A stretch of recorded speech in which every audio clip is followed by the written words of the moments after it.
is. How's it going, everybody? Today we're going to be talking about Alien Romulus, the newest sci-fi horror movie to join in the franchise of Alien, directed by Fede Alvarez. We're going to talk about all the things.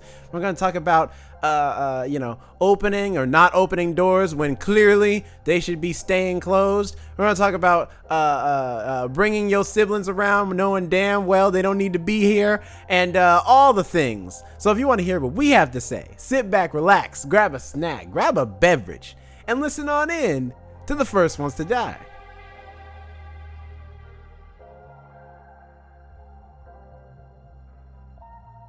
Hey everyone, welcome to the First Ones to Die podcast. My name is Jonathan, and we are so happy to be back with you all today. You know who else is happy? Alex, Jerome. I know y'all are really happy right now. Alex especially, because right before we got on, she was talking about some dreams that she was having. So I would like to hear about them right now, right here. I got into an argument once in my dreams with an orange tree. At least I think it was an orange tree. It was some fruit tree. Are there other types of trees besides fruit trees? I mean, I feel like fruits only grow on trees, right? The strawberries, they grow from the vine. Anyway, I was arguing with a tree, and we were talking about different types of trees, and he was a little racist towards fern trees. And I told him I didn't want to talk to him so much anymore. But then he popped up in my next dream, and we just had a whole nother discussion. He was a fruit tree. It wasn't just a plain tree. He was a fruit tree. I'm pretty sure, 95% sure he was an orange tree. You know what? I know he was an orange tree because I was telling my mom about the dream once, and I was talking about something about orange flavoring, and she's like, there's no orange flavoring. Like, that's normal. And I'm like, you're right. Or we were talking about some candy. If you can't tell, I had a couple puffs before the podcast. Train of thought is, and my Adderall has worn off, so my thoughts are going to go one way, but you never know which way. I had a dream the other night that I met Justin Bieber, and he was kind of rude to me, but also like nice and cool. He dapped like me up. Passive aggressive? He dapped me up and everything, but his face said otherwise. His face was like, his face was like, who's this nigga? Internet, I don't know him. But like seeing the pictures of Justin Bieber on the internet, that might just be his face now. No, his face is praying hands. Hold on. Let me frame it up right. There we go. Praying hands. You know, I've never dreamt of any celebrities ever. I don't think I have. Oh. I feel like I should. I mean, we watch a lot of movies and shows. I've never dreamt of celebrities, but I have dreamt of being in movies. I've met Mystique once from the X-Men. Oh, so you're like in the movie? You're like, yes, in the movie. In the world? It's not like you're filming in my own movie, just starring characters from movies. So by extension, I am in a movie starring another character. Crossovers exist. The multiverse and media now exist everywhere. Mm-hmm. Yeah. If you go off of Doctor Strange and the Multiverse of Madness's rules, though, all of your dreams are just you in a different universe. You're getting to see through your eyes of you in that alternate universe what they're doing. Which is sad for me because a lot of my early dreams, when I was a teenager, I died in a lot of those. And I'm just like, did I just see multiversal versions of me just keep dying over and over again? No, sweet. Yeah, I feel like I definitely had a lot more like maybe interesting or nightmarish dreams when I was younger. Now, not as much, but like when I was younger, I definitely had more nightmares and just weird dreams in general. That's the same. Well, trauma, probably. Yeah. We all went through stuff. Childhood was traumatic. I'm just saying, like, it's like, I don't understand why the most fearful dream I've ever had, and no one died, including myself, or I guess my multiversal self in that universe, but he was just in a museum of dinosaurs. He was trapped. Not trapped in the sense that the museum closed. Literally, he could not move. He was paralyzed in one spot and could not leave that spot. So he was like a figure. Isn't that sleep paralysis? It was something to that effect, I guess. But it was only in the dream because when I woke up, I could move. But definitely, You know what my most recurring dream is, and I've had this dream since I was like as far back as I can remember, and it's a really scary one. I'm like running through this like really nice house, but all the doors are vault doors, and I'm running from somebody. And I remember this really well. I run into this like through this vault door. I actually have to crawl through because it's so large. I run in. There's a library, like there's books everywhere, and I hide behind a green chair, like a green armchair. And I remember all those details specifically. And then I hear somebody walking in, and I can see their shadow, like in like cartoons or movies, how they exaggerate the long shadow. I see that, and I can feel it creeping up on the chair, and then I wake up.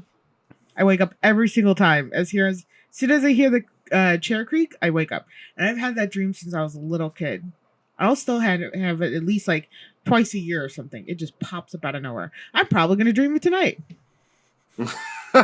my two recurring dreams are, one, I'm back in high school, and every single time the high school looks different. I don't know why. But I'm back in high school. They say that's a thing with dreams where you'll be in places that you are familiar with, but there's always something that's it looks different. Them. Yeah. Mm-hmm. Yeah. But you know where you are, even though it looks nothing like what it's supposed to. Right. And I go to like the math class or whatever, and it's like the middle of the school year, and this is my first time going into the class. Like I've missed most of the classes. And so it's like a test or something, and I don't know what's going on and everything. I don't know why I keep having that dream. Been out of high school for over 10 years.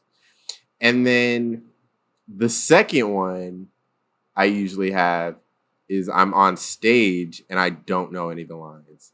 I have dreams with not like where I'm like afraid of not knowing something. Like, I guess it says something about me. I'm afraid to be out of the loop. I'm afraid of being unprepared. Improvisational actor? You know what I'm saying? You just make up the lines. Not when I got to do Shakespeare. But it also makes sense that you like reality shows because they're in everybody's business. There's no secrets in reality TV. Yeah, you know everything. That's true. I always have dreams of the second day of school, like. In my dreams, the second day. Yeah, like I've missed the first day and it's already the second day of class and I don't have my schedule. I don't have everything and kids have already mapped out everything. So I got to figure out where I got to go because everybody else is good. But I always know it's the second day of school. So I have a fear of the second day of school instead of the first. Speaking of dreams, I do not know how we pass this up without talking about it, but it's been like, a month since y'all saw Robot Dreams and not a word was mentioned about it? No, we did talk about it. We talked about it in an episode. I remember specifically. Not much, though. No, we didn't talk about it very extensively. I don't remember it either. I didn't talk about it with you guys. I remember us saying we watched it and just gave a little bit of stuff, but not like anything major. I do not remember that at all. Could it be that we talked before the episodes? Because we do that. We do that quite a bit. That is true.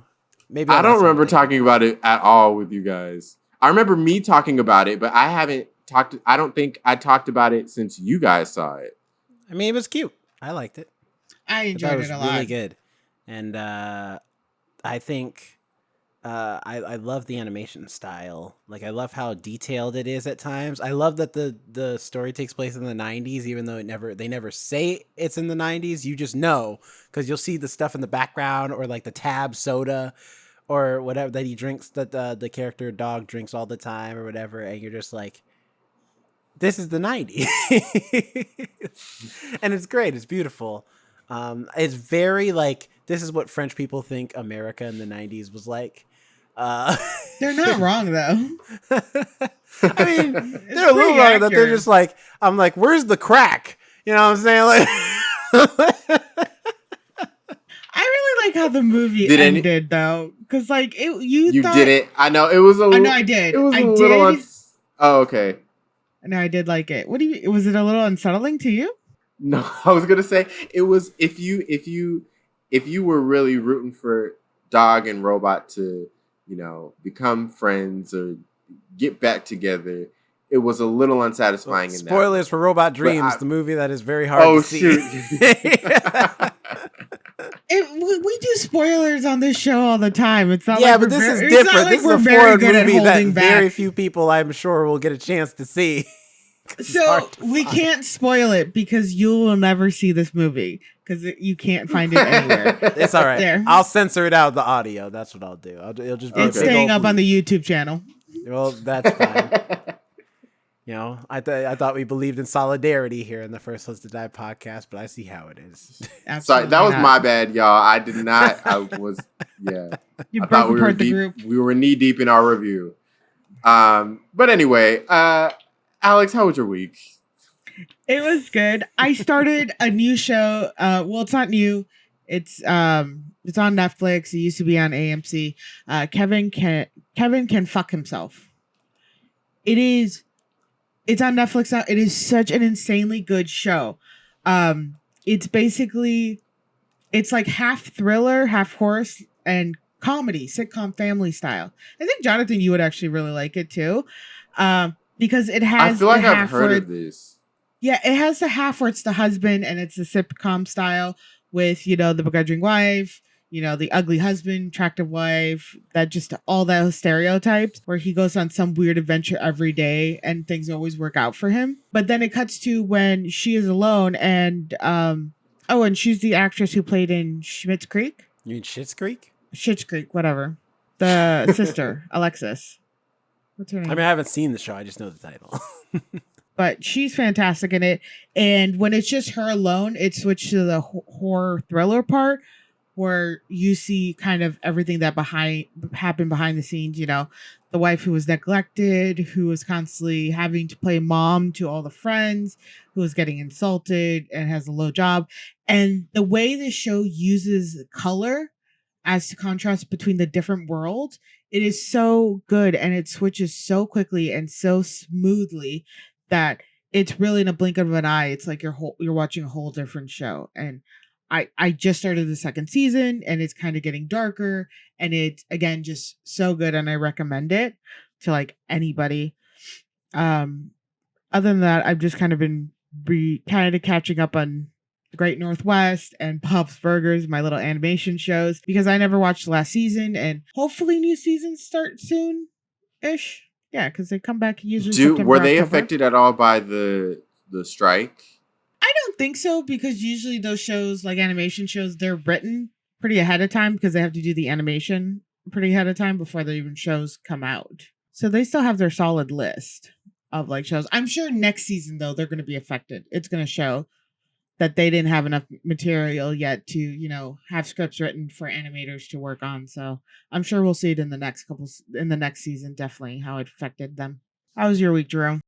It's good. I also started watching a new show, or not, again, not new in that it just came out, but new that it is new this year, though. I started watching Clipped. I'm almost done with it. It's the show about, biopic show about Donald Sterling, the Donald Sterling controversy with the LA Clippers. Mostly because I've seen the advertisements for it. Yeah, I've been enjoying Winning Time a lot, and so I was like, then half of the promotional material, and I think it's even the tagline for this show is, "This is the show about the other basketball team in LA." Because Winning Time was so good, and it's like, and funny enough, in Winning Time, you do see Donald Sterling, but because it takes place in the 70s, it's a really young Donald Sterling of being like, "Hey, like Donald Sterling is here," and like a really quick like flash in the pan scene, just to be like, "Remember Donald Sterling before he was banned from the NBA?" And so it's about that, and it's really interesting. It's not like, I wouldn't say it's like the most amazing show, but it's pretty good. It's pretty decent. I like it. I think it tells the story pretty well and gives you a full context of everything that's going on.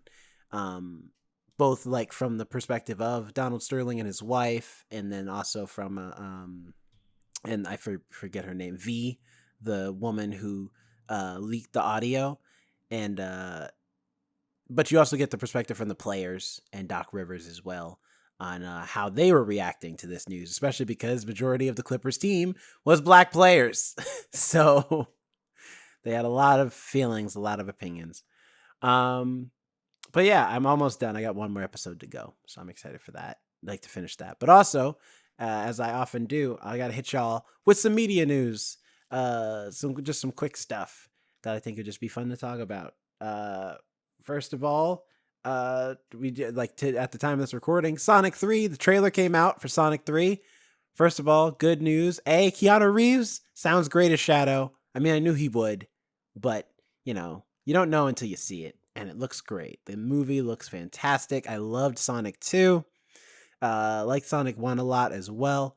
And also, people were worried about him retiring, but he's not retiring because he's in the trailer. Jim Carrey's back again as Dr. Robotnik for a third time. It looks like he's having a blast just as much as he did before. I think this time he's playing 2 characters now. He's great. So I'm excited for that. And we've also got a trailer, a teaser, really brief teaser for Grotesquerie. It's the new show starring Niecy Nash. Let me see if I can find, because I don't know how to pronounce this damn. Is that's a Ryan Murphy production, right? I believe so. Yes, he is one of the show creators. Him and John Robin Bates. And I know they also have but that's just because it looks like there's a lot of deviltry going on, so it's not my vibe. But it looks good. Like the teaser looks interesting. You know what I'm saying? What's it like called I can again? recognize something that looks decent, but Grotesquerie, like it's spelled, it's like grotesque, the first part, and then query, which is Querie. I think that's how you pronounce it. Is Grotesquerie. I hadn't heard of that. I know they also have the. Or Ryan Murphy also has the Menendez brothers, American Crime Story, or not American Crime Story. The one that they did Jeffrey Dahmer. No, Monster. Monster, yeah. Yeah, they just released a teaser for the next season of that series. Too. Yeah. Of the Menendez, like Eric Menendez and the Menendez brothers. I thought that was just supposed to be a miniseries. They're all miniseries. It is. Yeah. Because Monster was a miniseries for Jeffrey Dahmer. This one is Monsters, plural, for them. I see what you're saying. I thought you meant the show that came out about the Menendez brothers. I thought no. This is a separate. I thought I was getting a second thing. This is a separate thing, kind of in its own little bubble. Little bubble, yeah. Like it's a mini It's like series. the Jeffrey Dahmer one. We also got a. This is a brief one, so I'm like we can breeze through this because we don't talk a lot about video games, but I think it's just relevant because we had Gamescom a couple weeks back, and for those who don't know, it's essentially another gaming convention, kind of like Summer Games Fest and the Video Game Awards, whatever, where a lot of people announce a lot of video games, show off a lot of demos, yada yada. One of the trailers actually 2, but one of them is for Borderlands 4. We got a teaser trailer for that. I'm a huge Borderlands fan. Love the games. And I am sure they are kicking themselves right now because I'm sure they were banking on that movie doing real well so that it would get people hyped for Borderlands 4. I mean, listen, the games are like their own thing. The movie aside, like the games are still like fairly decent. Like Borderlands 3 was kind of a little bit of a letdown, but it wasn't awful. It just wasn't as good as Borderlands 2. So maybe Borderlands 4 can like keep the spirit alive where the movie couldn't. So we'll see.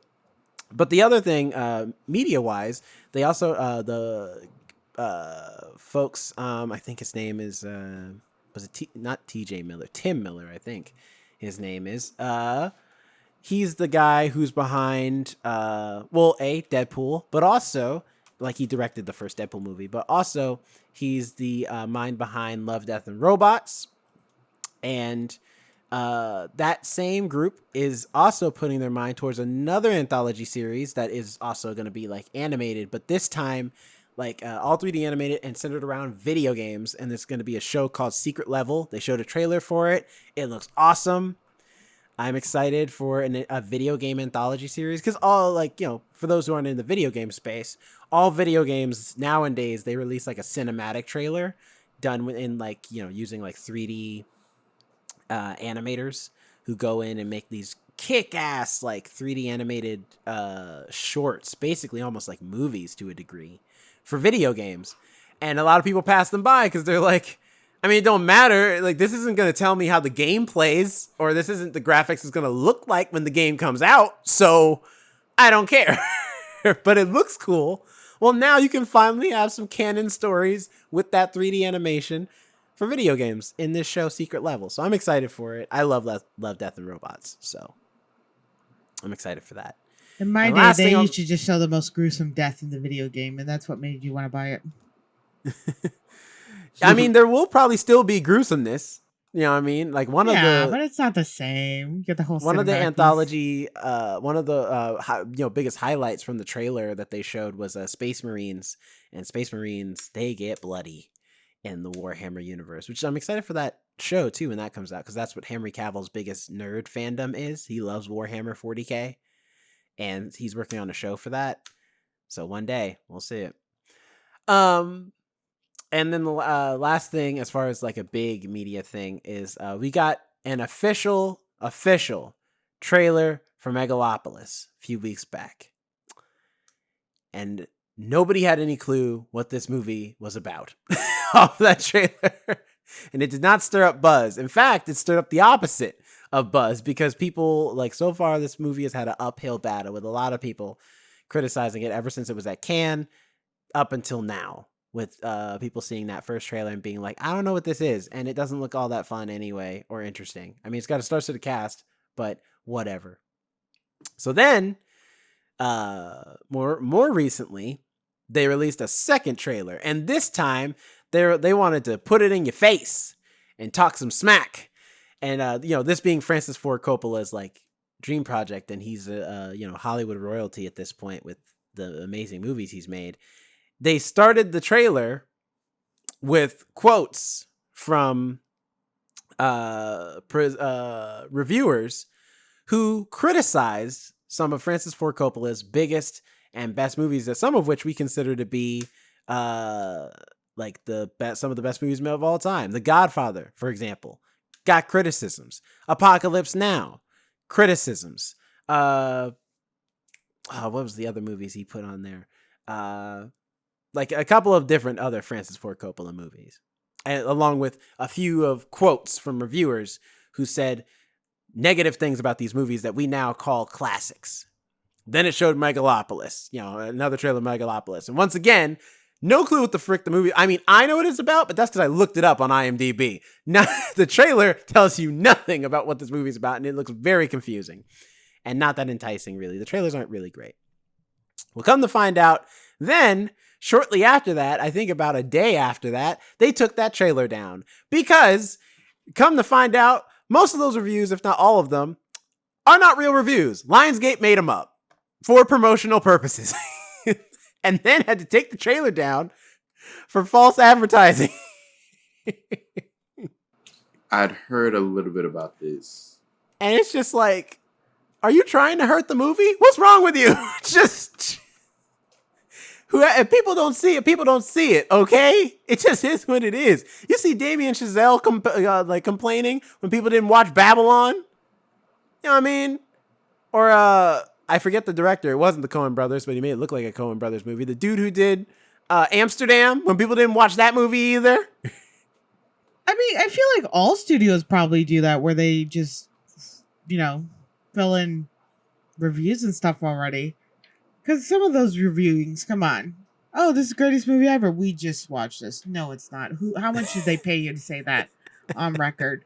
So I feel like that's like a normal thing for studios to actually do. So it doesn't surprise me that, especially Lion Gate. Because honestly, I can't remember Lion Gate on any. You call them Lion Gate?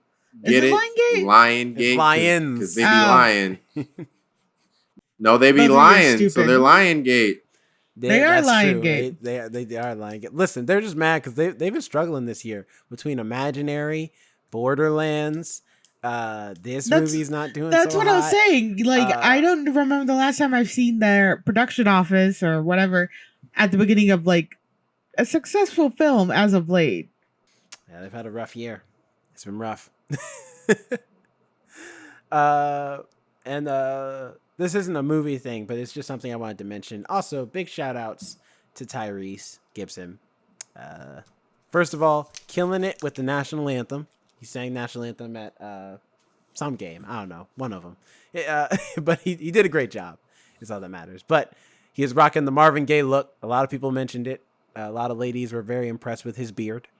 And then he also went on to the Breakfast Club to give an interview, just a standard generic interview. But he had some highlights with a lot of people applauding him for being willing to talk about how, you know, men don't deserve to be made fun of for crying, you know? Because Tyrese, as of late, you know, these past few years, has kind of been getting a lot of heat ever since his divorce. And that video circulated the internet of him crying over losing the custody rights to his daughter, or possibly, I don't know if how that ended up because I didn't follow back up, but possibly not being able to see his child and crying on the internet. And the whole internet clowned him for that, making fun of him, saying he was soft and and for being too emotional. And Tyrese doubled down in this Breakfast Club interview to say, "Hey, listen, men cry. All right, just because a divorce happens doesn't mean that the man ain't sad. Doesn't mean that, you know, he's like, when I film Baby Boy or whatever, you know, there's stuff like I take a lot of heat because that movie didn't do well. He's like, I've been in a lot of projects that haven't done well, and I've cried, and I cry, and that's a good thing. You know, I feel my emotions." And I was like, you know what? Good for you, man. Like, don't let the world discourage you. And he's not wrong. I think if Men you should cry, I think if you cry a lot online, man, woman, non-binary, if you cry online, like full ugly cry and everything online in front of a camera, that's your own undoing. That's your own fault. You're just waiting for people to clown on you. Like, are you serious? You thought the snot falling out of your nose, the puffy face, everything was going to be like, oh, you poor thing. No, it's like, what? You set up a camera. You literally set up everything, sat there for a second, be like, is this in frame? Am I good? Turn on a ring light and then started sobbing. Come on. I'll say good for Tyrese. I would be lying if I didn't say that I also laughed. Oh no, I told the jokes. I made jokes too. But I think that's more having to do with the way, like, what he said versus the actual action of crying. Like, when he does, I don't want to mimic him, but the what more do you want from me? That one. What more do you want from me? I didn't even watch it, but that sounds See, bad. for me, it was it's a very memeable. My baby it's a very stuff memeable made me one. Laugh. But, but it's true. If that was a woman as well, I'm sure it'd be memed as well. I don't associate with the people who are making fun of him and calling him soft and everything, but I did laugh at the memes, I will admit. Yeah, and I think, you know, it's a thing where like to your point, Alex, you're not wrong. It's like when you put yourself on the internet like that, like take all of it that comes with that. Like, you're the one putting yourself out there, because I think I agree with his sentiment. Men should not be afraid to be emotional.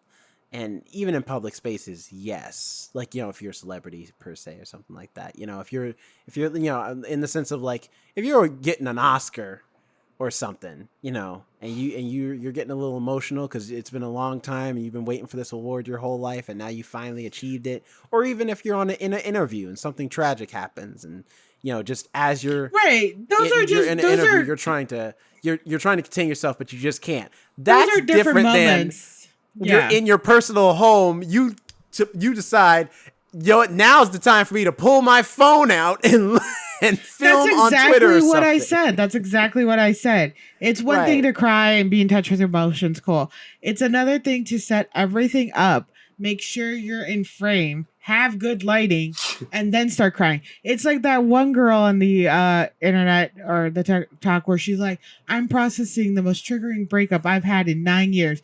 And she's literally on her bed like sitting down, kicking her legs, like flapping her arms and like fake screaming. But like you set up that camera.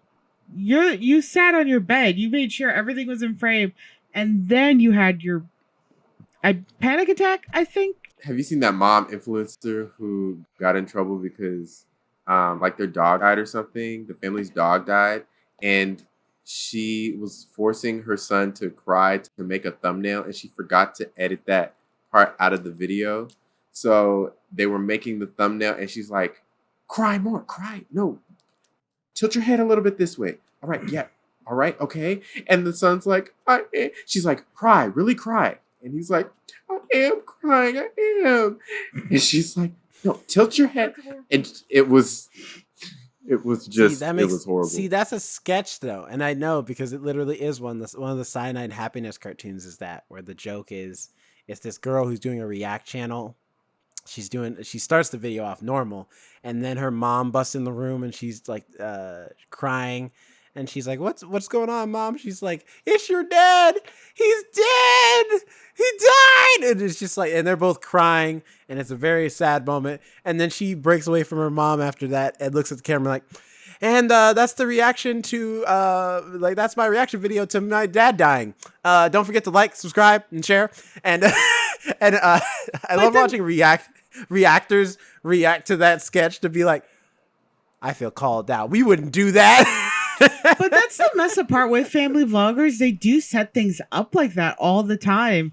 And you have more kids coming out who were like family vlogger kids and being like, this is the bullshit I had to deal with. They're like, try, having your first period and your mom has the camera in your face being like, what happened today at school, sweetie? Tell me what happened today. And it's like, that's a horrible way to like, and they parents who do those like pranks on their kids, it's like, it's not funny. Yeah. That's traumatic.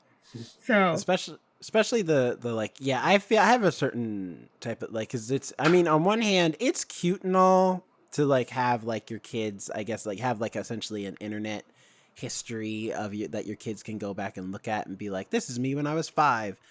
But it's like, that's I don't what know, normal like, video cameras are for. Right. Where I'm like, these are things that I want to keep present to myself. I wouldn't, because there's some YouTube channels, even the ones that aren't like toxic, like they don't do crazy stuff with their kids. Still, you've created a channel that really centers around your like 2-year-old being a 2-year-old. And while on one hand, there's nothing inherently wrong with that. It's just a fact of like, I don't know. There's just some things that I would rather like keep like to myself, especially when it comes to my kids. Like, where I look at the comments and I see like a lot of people, and it's like they get attached to these kids almost as if they're their own family members or their own kids. And it's like, I don't know. It's just weird. It's a weird thing. I just don't know how to feel about it. Even in the ones that aren't as like toxic as others, it still is weird.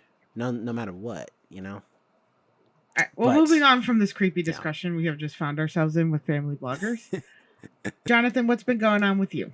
Not too much. Working, hanging with Gibson, who is right here. On Sunday, I did a table read for my next door neighbor. Actually, he and his writing partner wrote a pilot for I thought for sure show. That's what the project was called, was My Next Door Neighbor, and I was about to be like, you expect me to know what that is? Oh.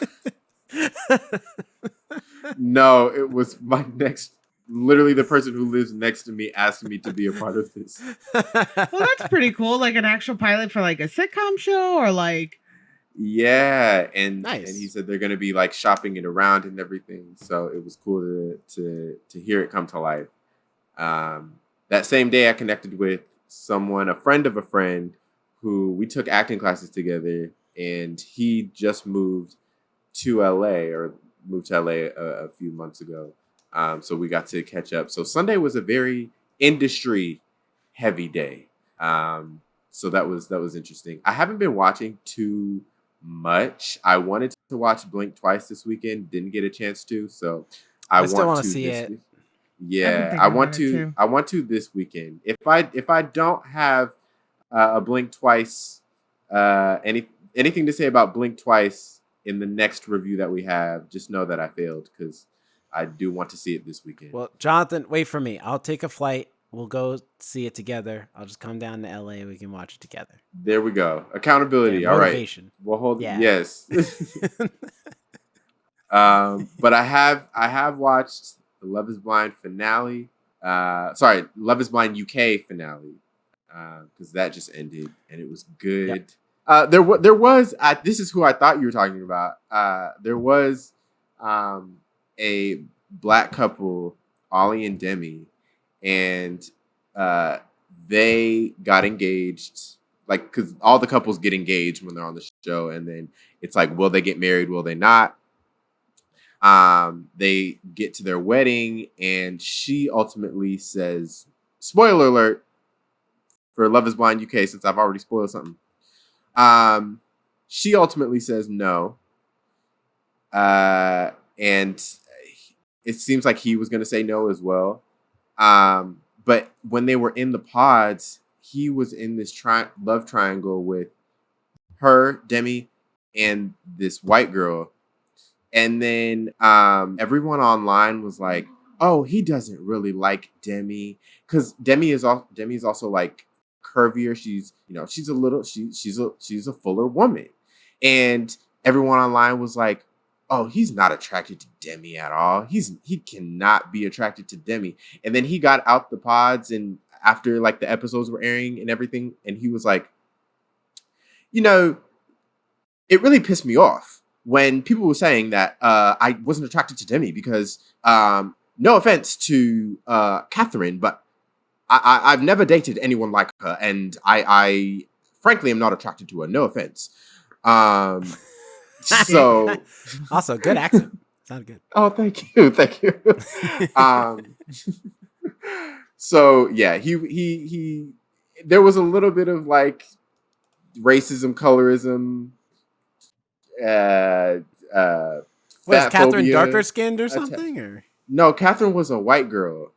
Oh. Because he's black. Okay. Yeah. People thought that just because Catherine is white and thin, that he would automatically be attracted to her and couldn't be attracted to Demi. So he like dispelled that and was like, yeah, no, this is the situation. You ain't really all that, Catherine. Demi is who I like.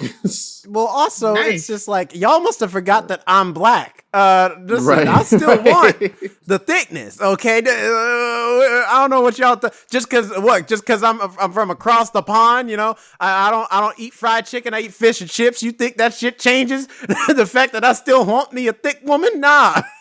Some things are just ingrained in the melanin, okay? That's one of them. If she can't be black, she at least got to be thick. And Catherine don't fit either of those descriptions. Or they also could have liked them for their personality, although this is also Love Is Blind. No, damn that, all right? None of them have personality. They all are a bunch of wet blankets, all right? In the real world, they don't function as people. They're basically just a collection of Snapchat filters ingrained into a robotic body built by a genetic lab called God. I hate them. How was the rest of your week, Jonathan? Did you watch any other shows? Don't know what to go that was about it. Right before I got on here, I started a show called. All right, it's all jokes. Going back to Love Is Blind real quick, Catherine, the white girl that was in the love triangle with Ollie and Demi, the guy she did end up going with and was engaged with. Ultimately, they, again, spoiler, did not get married. His name was Freddie, and audience fell in love with him. Perfect guy, maybe one of the most handsome guys who have ever been on the show. And she literally was such a wet blanket in their relationship. She was like, he was like cracking jokes a lot, and she was like, "Why do you have to crack jokes? Can't you be serious?" Like. She was such a wet blanket. Like he had an actual house. He had a good paying job, and he was like, would be all right if we signed a prenup and all of my assets went to my sister if I were to pass away. And she got offended at that. Even though they've only known No, you even though don't. they've I would only be known like each other for fine like with 3 a weeks. prenup, but how are you gonna die and leave everything to your sister? Like, did I not just I- put in this work this whole time?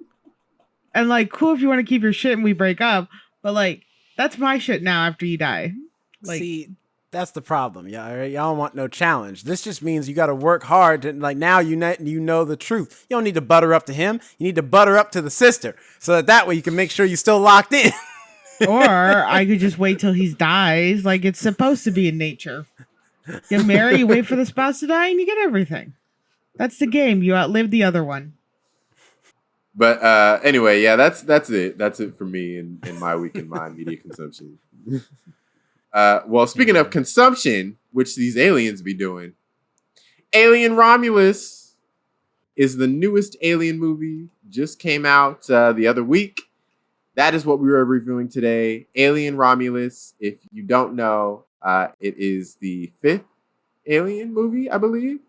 Fifth, right? Yes, it's technically the 5th Fifth? Alien movie, and the whole Alien franchise is the 7th.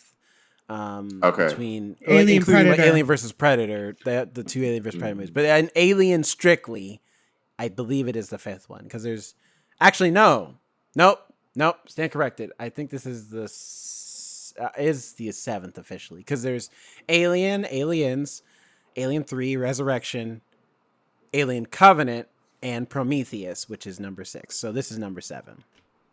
As far as production. However, its place in the timeline is weird because this takes place during, like, in between Alien and Aliens. So, No. yes. Wait. No, Alien Romulus is all the way at the end because they mention Prometheus.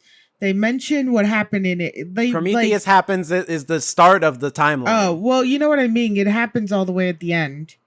No, this is it doesn't. Yeah, it no, does. because they say the year, and the year is in between the time of Alien and Aliens, specifically. Okay. It's weird because it's like it's. I Confusing. do not know either way. It's confusing because. But what I do know. What do you know, Jonathan? What I do know is that somebody is drag racing out somebody's apartment. Okay. I heard that. That's what threw me off because I was like, what the hell was that? I didn't think it was. The moment I live across a gas station, so the moment people get gas, they decide, let me waste the money I just put into this tank and burn it by speeding out of the gas station. I don't know why. I drive a little Volkswagen Beetle and I drive that thing so slow. I'm like, I'm going to make this gas last. All right.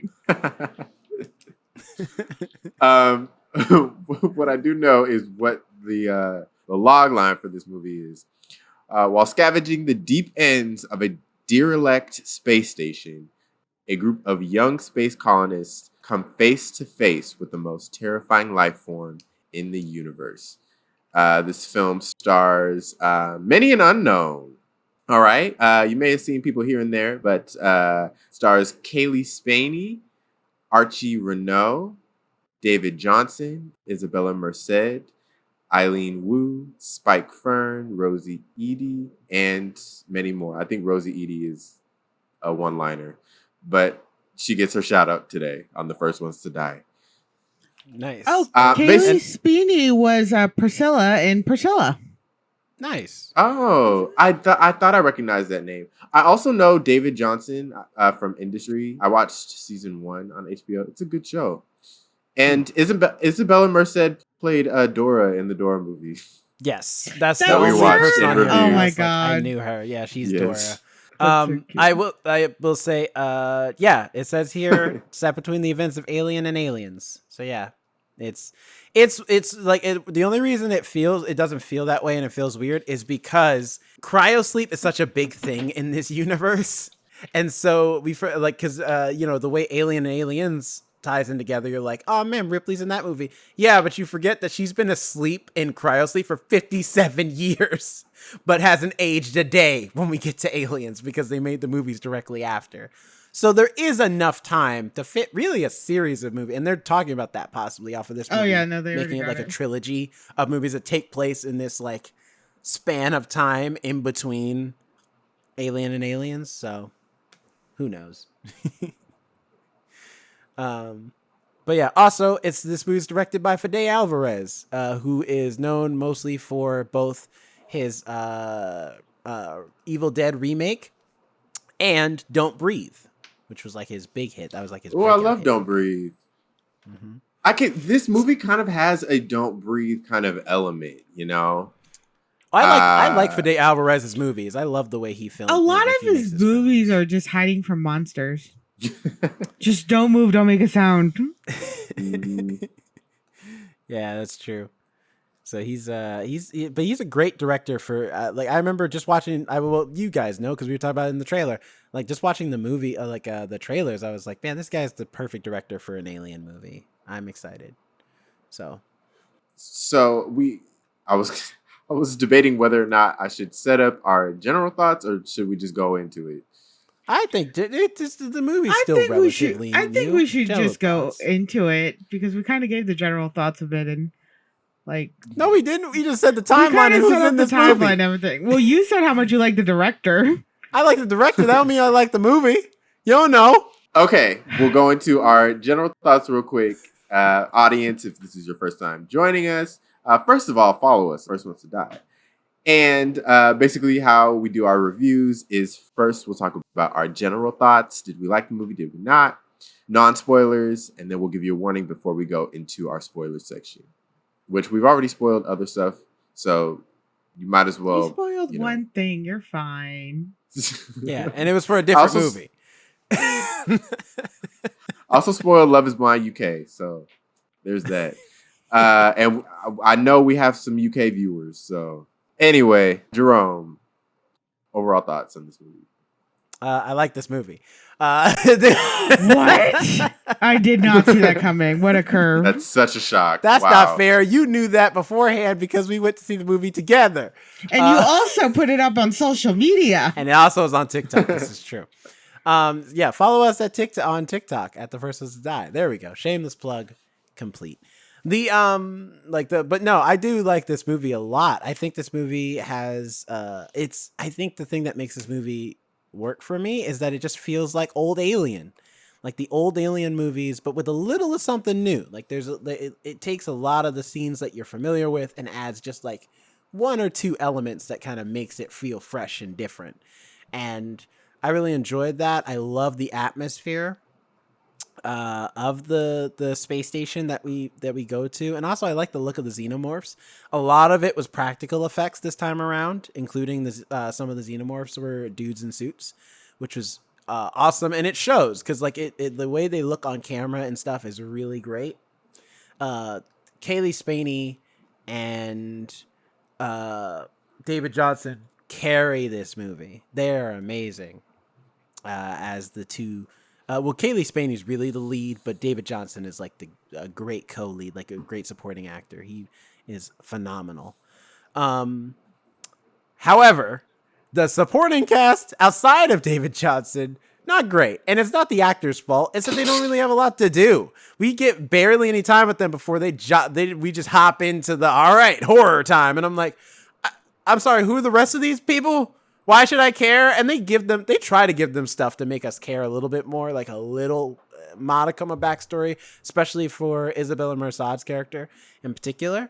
But it's just one of those things where I was like, I haven't spent enough time for you to really give a shit, and your stories aren't that compelling compared to Kaylee Spaney and David Johnson's characters. So unfortunately, it's just the script fails them. Like Rain and Andy are the more interesting characters, and everybody else is just like, can you just die? That's what you're here for. So if you could just speed that up, that'd be great. Especially one character in particular, where I was like, I understand why you are the way you are, but you need to go. Doesn't that make it better? Because then then when they do die, it's like, okay, yeah, they deserve that. Yeah, if I get what you're saying, it's more satisfying, but also the one that gave the most satisfying death, they did give a little more background to kind of explain why they sucked. Yeah, so it does help to like flesh out the characters a little bit before they die, so you can feel either emotionally attached or like, oh, thank God. Yeah, so that's just that, and then also this movie, I wanted to give this movie a like gold star review, but these, like, and I will get into it in the spoilers, but those last 15 minutes do not work for me. And I've looked on the internet. Some people like it, some people don't. It depends on who you are. It depends on if you like the last 15 minutes of this movie. For me personally, I didn't like it. I see what they were trying to do, but it's just one of those things where I felt like this is, and there's rumors that it's possibly this was Ridley Scott saying, like tampering a little bit, jumping in as the producer of this movie to be like, hey, like throw this in there, you know, do this real quick.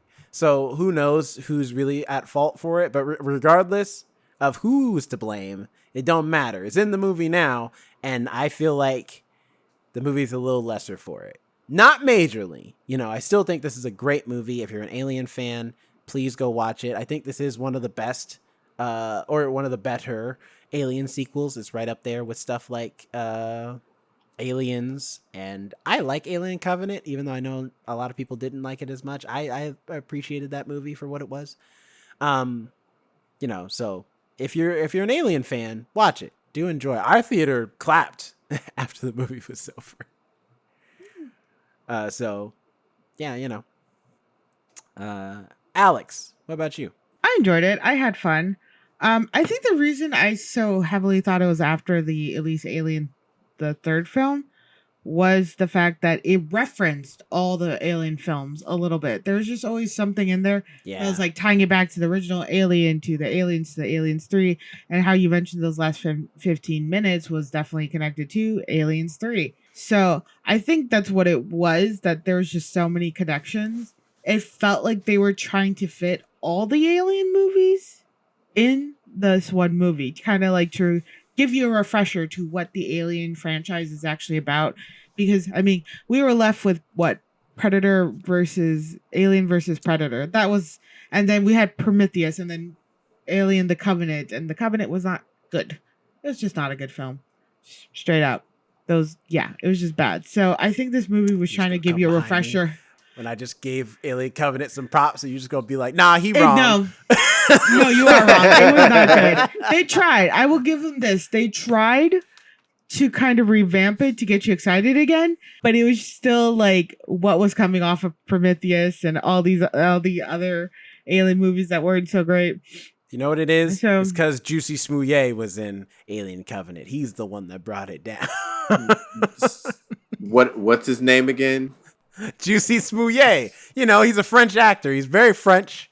He's very very juicy, apparently. No, Jussie Smollett was in Alien Covenant, and I love that that's on his resume, because I think that's just before all the stuff happened, and it was just like, it's like, man, you were in an Alien movie. You don't need to do this.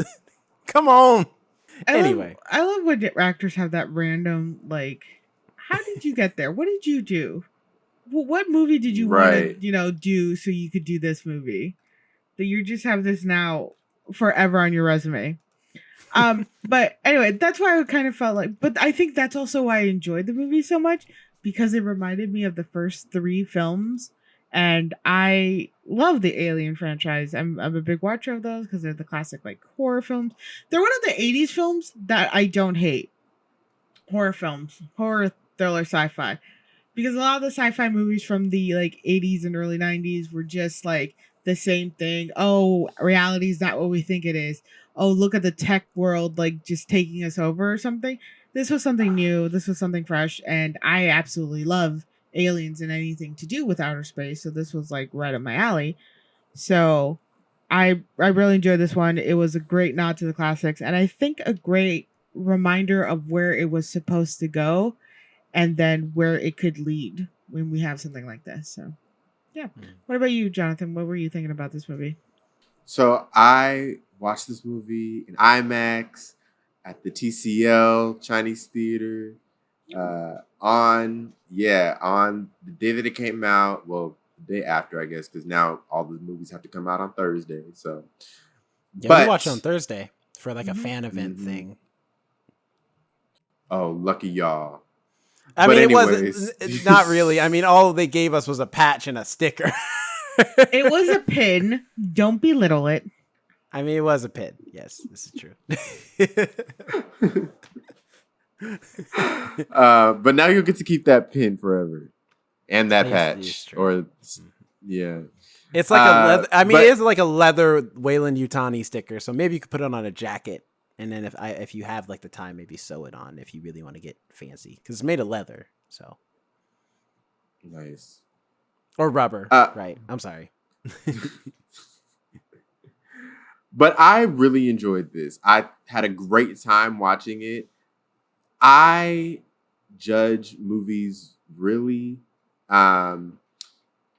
if I'm either entertained by it or some sort of emotional okay, all right, Alex is holding up the there we go.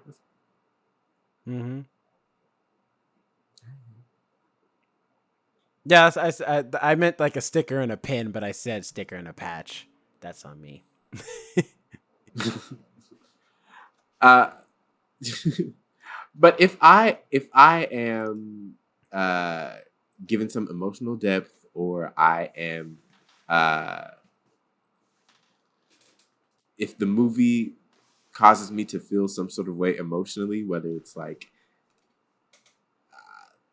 it's sad, whether it's heartfelt, whether it's happy, whether it's something, then I will have a better, reaction towards that movie than I would a movie that was just okay. Um, with all that being said, I thought this movie was not only great in the acting. I thought the acting was excellent. Um, all the people who the few people, I guess, that were in this movie, I thought they had really great chemistry. I thought they really worked well together, and I believed them. I believed that they were in danger. I believed that they were, running for their lives. And I was also very entertained. We had some really good stuff in here. It wasn't all like, you know, backstory and dialogue and even because it's been a while since I think I've only seen the first Alien, I want to say, and then this one.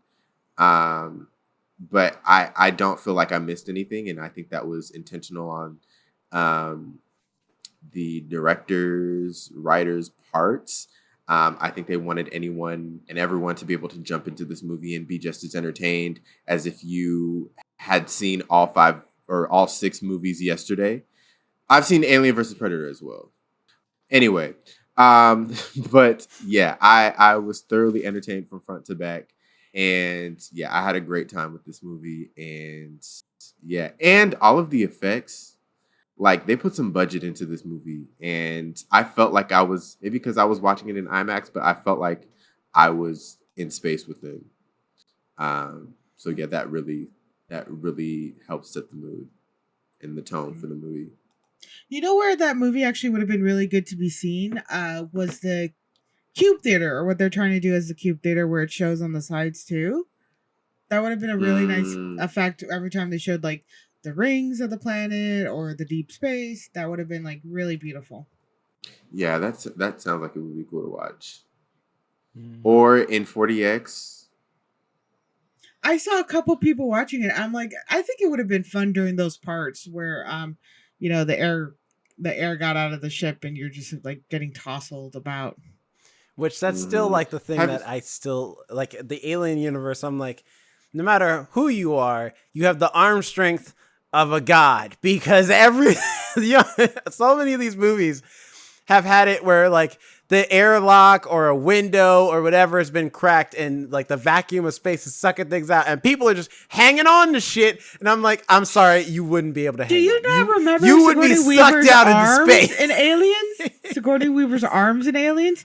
She absolutely could have held on to anything and not been sucked in space. That woman. Ripley's different. Ripley was a trucker. These kids are just like regular kids. I mean, they work in a mining facility, but still. That's true. Going back to 40X for a second, have you guys seen the reactions of people coming out of Twister's 40X? We It's didn't like, have this to is see it me because we before- were one of them. We saw Twisters in 40X. Wait, you saw Twister? Yeah, How did I we not know told you this? that. Have we really been gone that long? I didn't. You did Yeah. not. You guys did not tell me you watched it in 40X. It didn't Well, we come up in did. conversation, but we did. I don't know how it didn't come up in Okay, conversation. how was it? I'll live vicariously through you guys. You got tossed. You really Yeah, got man, tossed. you think you're in a damn twister and wet. Every time they get close to the twister, the mist started coming, and there's like, let me tell you something. You don't realize how many scenes it rains in unless you watch Twisters at 4DX, because I swear you just be steady getting sprayed with mist. I was slightly damp by the time we got out the theater. Not only that, they also had like the smoke going on too, along with like the wind. Yeah, like, they had dust. When we watched like 4DX, like oh my Indiana goodness, Jones. Indiana Jones. Yeah, Indiana Jones, and even the Meg. The breeze was always nice. You get like a little puff of air or something.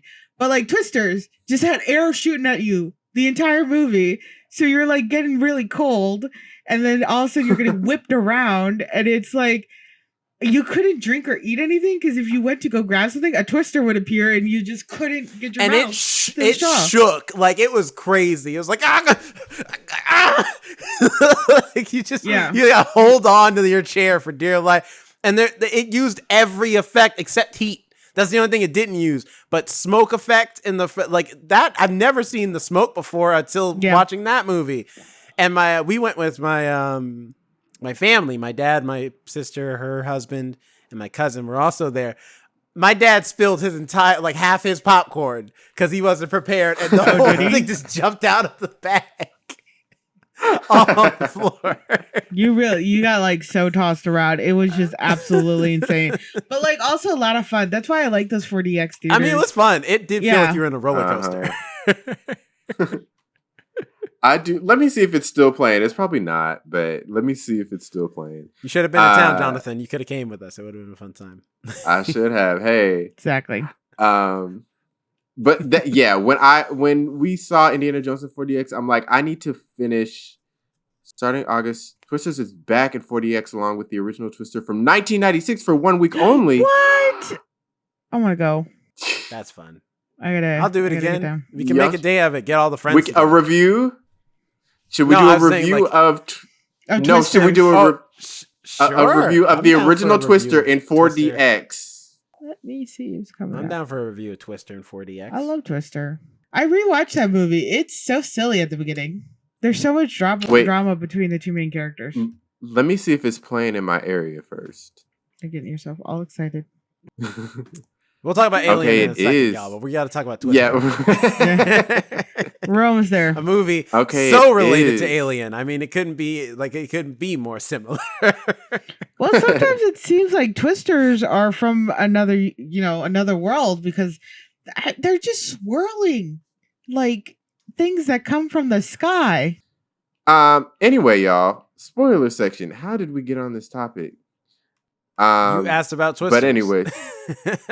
That's true. That's true. Thinking of Twisters, it just makes me think of just like, the fact that people were twisted up in this movie because Jesus Christ, like I'll start with this because I think this is funny on TikTok, how all the black people, and I think it's half of it is because the character was black. Unintentionally, because he's really a robot. He's not any race. He's a robot. He just looks black. But the character of Andy, played by David Johnson. It's like the most standard name. A lot of black people on TikTok have been making me laugh with how so many, like, I don't think I've seen one black person yet who didn't agree with Andy, even though it's supposed to be him in his like evil mode, is when he was like, I'm sorry, do y'all not see that alien back there about to eat her ass and all the rest of us? I ain't opening this door. Y'all good. Like, she'll be all right. And all the black people are like, exactly. like, I don't give a damn who's in the front of that door. Multiple scenes though. Like when the girl's getting her, the alien one's on her face. He's like, yeah, we should probably just leave her. We should probably just return to the ship and leave her. That doesn't seem like we're gonna end well. So let's just go. And then they're like, no, you have to save her. She's like, that's still not going to end well for anybody. We should go. So much of his energy. That man was like, we should just go. So much of his energy was really that like, but did you die though? Did you die though? Okay then, cause even Most when of like them when did. the door closed on that dude, she's like, the door almost closed on him. He's like, but it didn't though, didn't it? Okay then, all right, let's move on. It's just it's giving very Black Parrot of like you didn't die, so you'll be alright. I got a mission to do. God damn it! It's a learning. You lesson. lucky I'm letting you come with me at all. It's a life lesson. I mean, to be fair, he wasn't wrong. It's like y'all out here playing around. Y'all act like this is a damn game. There's a goddamn alien on the ship tearing people apart. We trying to live out here, okay? I would rather live on that damn mining colony than deal with this bullshit. And I'm trying to get back home. Y'all want to stay up here and play around. I ain't playing around with it, okay? Technically, he didn't want to go home. Which also, I wanted to correct you about something you said in the intro. You said something about like, oh, siblings that don't need to be there are there. Wrong. She needed to be there. So, which characters were siblings? I meant cousins, actually. No, they were all supposed to be up there. All of them were supposed to be out there. No, that's right. There are siblings. It's Isabella Merced's character of It's Tyler and Kay. Kay, yeah, Kay and Tyler are siblings, and then Bjorn and Tyler are cousins. They were all supposed to be up there because they were originally going to get the cryo tubes, which that was originally the mission. The team basically of 5 went up into what is Romulus to get the cryogenic sleepers because they want to leave them. Yeah, they want to leave the mining planet because they're basically being held hostage there by the mining company, and they haven't seen sunlight ever because it's so polluted, so clouded. You know, there's no visible way to see the sky, and the next planet over is like 7 years away. It's like, I think it's like it's a certain amount of years away that they wouldn't survive if they were just living on a ship. Or they age very low. So they're getting the cryogenic tubes from Romulus, and they are going to just put them on the ship, and they're immediately leaving from there. So technically, yes, they were all supposed to be up there. They all needed to be up there because they were supposed to leave immediately. Because you can't bring the cryogenic tubes and come back down to the mining. Like, they're going to catch you. Why can't they? They the ones who fly the damn thing. Who's gonna question them? Right. Well, because they're not supposed to leave the planet. That's the whole thing is.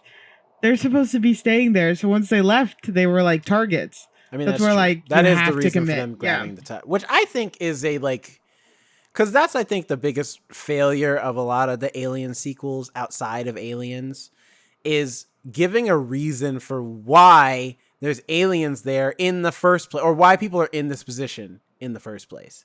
Because it's like you look at like Alien 3, like Aliens ends in a perfect way where they're going to like, I forget where, I think they're going back to Earth or going back home or whatever, and they're in cryo sleep.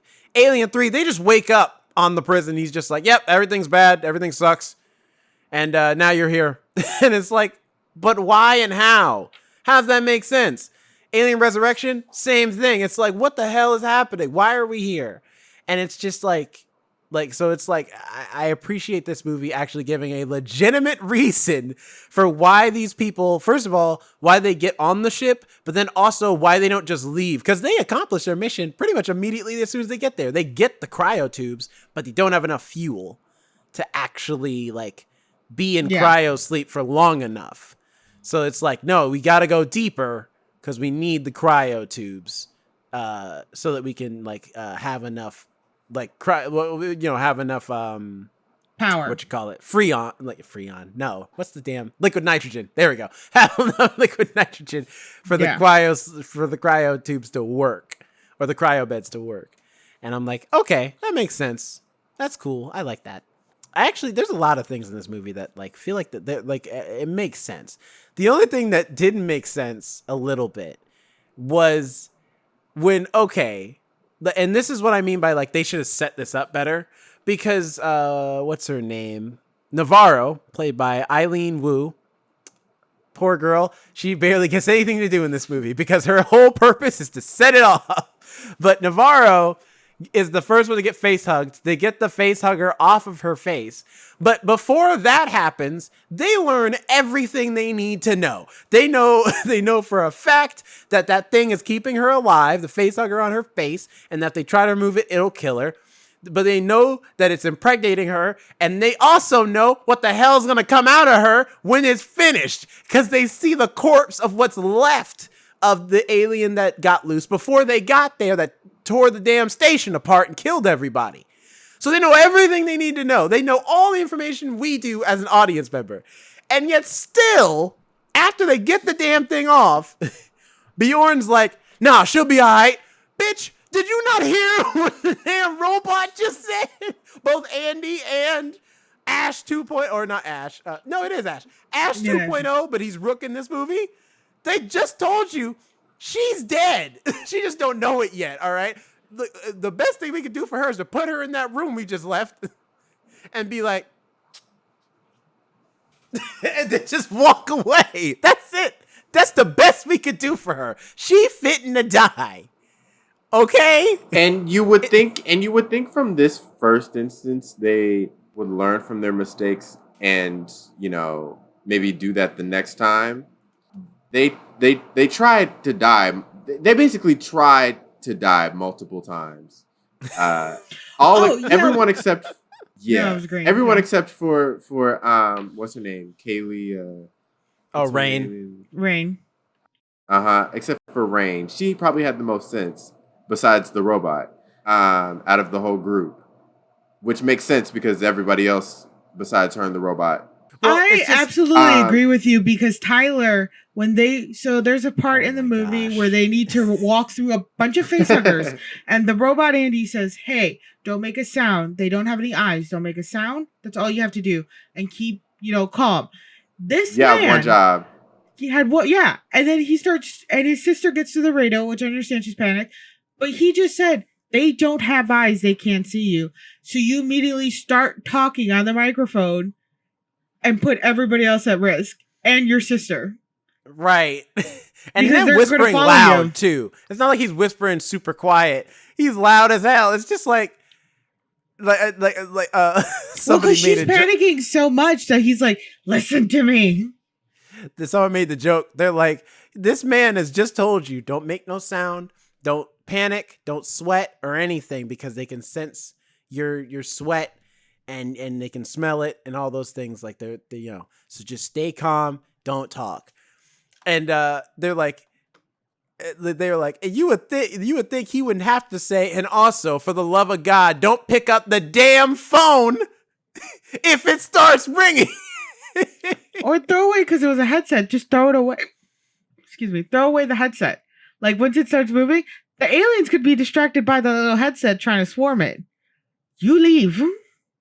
Especially, I just love the idea, though. I'm just like, that's the first time she tried to get them killed. The second time was when she was like, open the door. I was like, yeah. Nah, listen, we learned our lesson the first time. You just go, like, this is the second time now you have been in dire situations that have almost tried to get us killed. You've got to die. You're a liability. I'm sorry. You've been nothing but since you got here. Meanwhile, Tyler's trying to open the door. And is upset that robot is not opening the door. I'd love the alien too, just being like in the background, like, go ahead and open that door. Go ahead. That's all right. I'm not gonna do nothing. I'm just gonna stand here. It's definitely what I'm gonna do. Just go ahead and open it. Just go ahead. I double dare. Matter of fact, I double dare you to open that goddamn door. Just watch what happens. You know whose death also annoyed me though? That got killed by the same alien who was just playing games with people at that point. Bjorn's death. Bjorn's bothered me. He was one of the characters you were happy to die. He was getting so annoying, wasn't listening to anybody. Yeah. He's the reason everybody died. It was really his fault. He did get everyone killed, basically. Because he had a grudge against Andy. He had a grudge against the robot. Well, Andy was also going to kill Navarro. So he was like, no, Andy, you can't do it. It's just like, if Andy had took out Navarro that second and got them all back to the ship, they'd all still be alive today. Are they just, yeah. But he was also just fucking with Andy the entire time. Be like, oh, I'm going to hurt you. Oh, I'm going to hurt you. And then when Andy actually saves Bjorn from falling into a hole, he thinks he's just grabbing his wrist to be like scary, and he's like, I was just joking. He's like, you're about to walk into a hole and drop like 7 feet. And he's like, let go of me. Like, really dramatic, really childish. But his death annoyed me because it was another one of those, like Jonathan, as you were saying, those deaths that they were trying to get killed. Because also, I feel like everybody should be warned about this, because like in the other Alien movies, they kind of have that design of when the aliens are being born. It's really just a like webbing thing and like a slit, and they come out, right? And it's I remember in one of the movies, I can't remember which one, but it's like more off to see, you kind of just see it a little bit. This one's just very graphic, and it's a straight vagina up there. Like layers and everything. I held my pearls and everything. I was like, oh, good Lord. I like that though, because I like the nod to, because that's H.R. Geiger's whole thing. I mean, the entirety of the alien being that was made even in the first movie has always been about like this level of like sexual violation to a degree of just like, even the way the facehuggers interact, and they really play on that in this movie, where that one facehugger is trying to get in Bjorn's mouth and he's just like, open your mouth, I said open it. Like, it's just so violent and visceral. It's very graphic, but it's like that's how they literally do violate you. They hop on your face and impregnate you forcefully and make you give birth to this like alien creature. Well, you're that just is super, yeah. And the way it's designed, its skin, it's very like you know, it's just super. It's a weird. And if you look at any of H.R. Geiger's art before he made the alien designs, it's always been like on a like pseudo-sexual, but like dark gothic sci-fi level. So I liked that we actually that the design of it. I thought it looked really cool and was a nice nod to. But still, it's very graphic. Actually, this movie is very graphic in general. So heads up for anybody wanting to watch it. Yeah. But after he so he gets he has a stick or something. He has like a stun baton. Yeah, a stun baton that he got originally from Romulus, and he's like stabbing it, shocking it, and for a second it looks dead. But this idiot, as the friend is being like, "Let's go, let's go, let's go, let's go," he decides to walk slower and slower towards the opening and just starting to look in, and then is like shocked when it spits acid at him. It's like, you had literally 5 solid minutes to leave, and also she had like 5 like solid minutes to open the door. Well, she couldn't find the key. It required keys. No, she wasn't looking. She was freaking out, being like, "Oh, let's go, let's go, let's go." I mean, and finally, true. When he's like got acid on his hand, she turns around and she does her scream, and then starts trying to open the door. She was like waiting for him. And a lot of this movie is them trying to wait for each other when they should have really left their ass, because like, respectfully, you're half dead and I get I'm trying to save you at the same time, but there are literally like giant monsters that are 10 feet trying to eat me. So that's the thing about this movie that I didn't quite understand from a writing standpoint of why Rain and Andy are so removed from the group, because the movie starts with Rain and Andy being by themselves, and Rain is the one who's trying to like essentially help get Andy and herself off planet, and she's been working in the mining colony. She lost her dad, but her dad programmed Andy to be kind of like her protector and friend, and like they're on their way. And then Tyler approaches Rain with the business proposition of like, hey, we know there's a station up there that's wrecked, and like they're about to scrap it, but it does have some functioning cryo tubes on it, you know, all the things. And we learn through their conversation that they haven't talked in a long time. And a lot of the friends, even like Navarro, Bjorn, they like, she hasn't seen them in a while either. And like after watching the movie, I'm like, why was that plot point there? Because it's not like she doesn't still like try to help all of them if she can, because she's a good person. Same thing with Andy.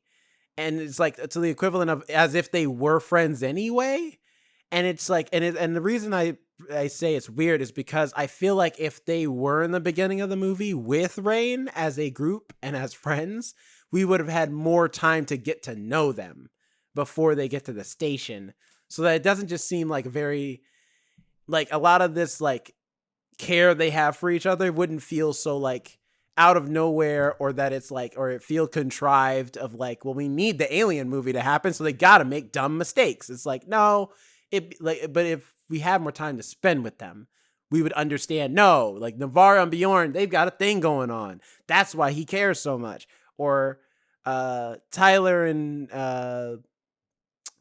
what's her name in the movie? Kay. Tyler and Kay have been like, they're all they got. Like, you know what I mean? Or, you know, see Tyler like defending Kay against some dude, or maybe the dude who's possibly her baby daddy. And he's just like, back off, whatever. Like like these smaller moments that we got with Rain and Andy in the very beginning of the movie, we don't get with them. And so we don't get to really like care about them. Like, we know who they are. We get a little bit of Bjorn's story of how his parents died because it was like an android didn't go back down for them to save the rest of the mining group, which is a nice backstory and an interesting one. And it gives us a little more context as to why he's such an ass to Andy. But still, that's like a thing where I'm just like, man, I wish I had more time. Because I like these actors. They do a great job, all of them, playing their characters. They do a really great job. And I feel like if they had more time, like we could have got to know them more. We could have cared about them more, I feel like the kind of brilliant thing about these types of movies is the characters always have the wrong priorities. Whenever the main priority should be for the characters to be concerned with the group and the group's well-being, they're always selfish and concerned about their own well-being. When for survival, they should be concerned with their own well-being, and they should be selfish. They're always concerned about the group's well-being. I feel like in this movie, they were way too concerned with the well-being of the group and not worried about their own well-being. And that's what got most of the people killed in the movie, because they were trying to save everybody. Mm-hmm. Even though, like, to Jerome's point, we didn't really have that connection of most of the group established before the movie. So it was kind of confusing as to why they were like so gung-ho about saving each and every person. I mean, I get it. You're supposed to want to at least save your friend or your family member, but still. And I agree with you that especially when Rain went back for Andy, there's a point in the movie where they get through this whole tunnel of like dead people who have clearly popped out aliens, and it shows a bunch of the grown aliens with the exoskeleton suit and everything like that. And she decides to go back for Andy after he's fallen instead of going with what's her name? This is Kay, going with her up to the ship, having the samples that they having everything. Everything could have been so much avoided near the end had she just gone with him and like left Andy behind. Instead, she goes back. She ends up risking Kay. She ends up losing Kay because of that. She ends up putting the ship in danger that she's supposed to, stay in. It causes more conflict. And you're right about that. They keep going back for somebody, and then it ends up like that makes everything so much worse. Especially, don't go back to the crowded hallway of all the grown aliens, that are spitting acid.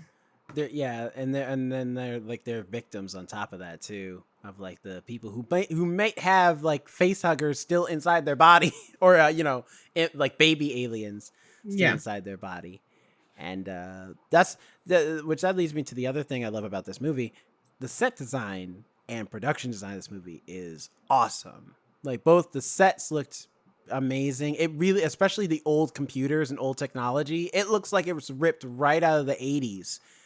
With a lot of the set design that looks like just like the old Alien movies, and all their tech looks just like from Alien 1 and Aliens. Even the Colonial Marines gun that they have. And I love that, like, I was watching another review and they mentioned this, and it's true. Everything makes sense. Because like in a lesser movie with a weaker script than this, Rain's character would get a gun in her hand and immediately be a crack shot against Xenomorphs, who are supposed to be like these incredible, like, perfect organism creatures who in Aliens took out a group of Space Marines with ease, and they're trained soldiers. But in another movie, like, so if this was a lesser movie, it'd be like Rain would get the gun, and for some reason, she's just a crack shot. Why? We don't know. Just because the movie needs her to be. But in this movie, they give a reason. It does They're have like, a little target thing. well, that's what I'm saying. Like, because that's something they make up for this movie, that they have that these specific guns that they have little aim assist that will just automatically lock on for you. So Rain doesn't need to be a badass soldier, because she's not. She's just a mining colony girl. Like, she can still be effective, and it's really cool and it's really interesting, and it makes the story that much more interesting. By adding that small plot detail. And I loved that. And the movie is filled with stuff like that. Like, why they can't shoot the aliens. Well, because gravity's on and they have acid blood. There's like, beneath us is like all the workings of the ship. The ship will explode. So we can't kill them. And okay, that's cool. Turn off the gravity. Like, everything feeds into the other things, which makes the story flow really well and makes it where nothing feels like out of nowhere. Until we get to the end, but we'll get there. But the point is that, like, everything else, for the most part, even the way the aliens are introduced, because throughout like the first 20-30 minutes, I was like, where are the aliens? Like, I mean, I know they're here because I saw the trailer and stuff, but because normally in the movie like this, they would have just a random egg or something, or the alien would already be there or something like that. But in this, I'm like, okay, everyone on the station's dead. It's an abandoned space station, so any eggs that would be on here probably are old. How the hell are they getting aliens in here into this movie? And then they go into the cryo room, and the second they take the cryo tubes out, the room starts heating up, which allows the aliens to thaw, which means they come out. I'm like, oh, that makes sense. Cool. Okay, cool. I like that. And it's a Weyland-Yutani like research station. Weyland-Yutani has like always been the bad guys in all these alien movies. Like, this is great. So it's like, I love the attention to detail from both like a lore standpoint of the alien lore, because there's lots of it between all the comics and movies and books and stuff. But also there's a lot of backstory with just just in the set design, like seeing the sets and seeing like all of the detail in that too. So I love that stuff.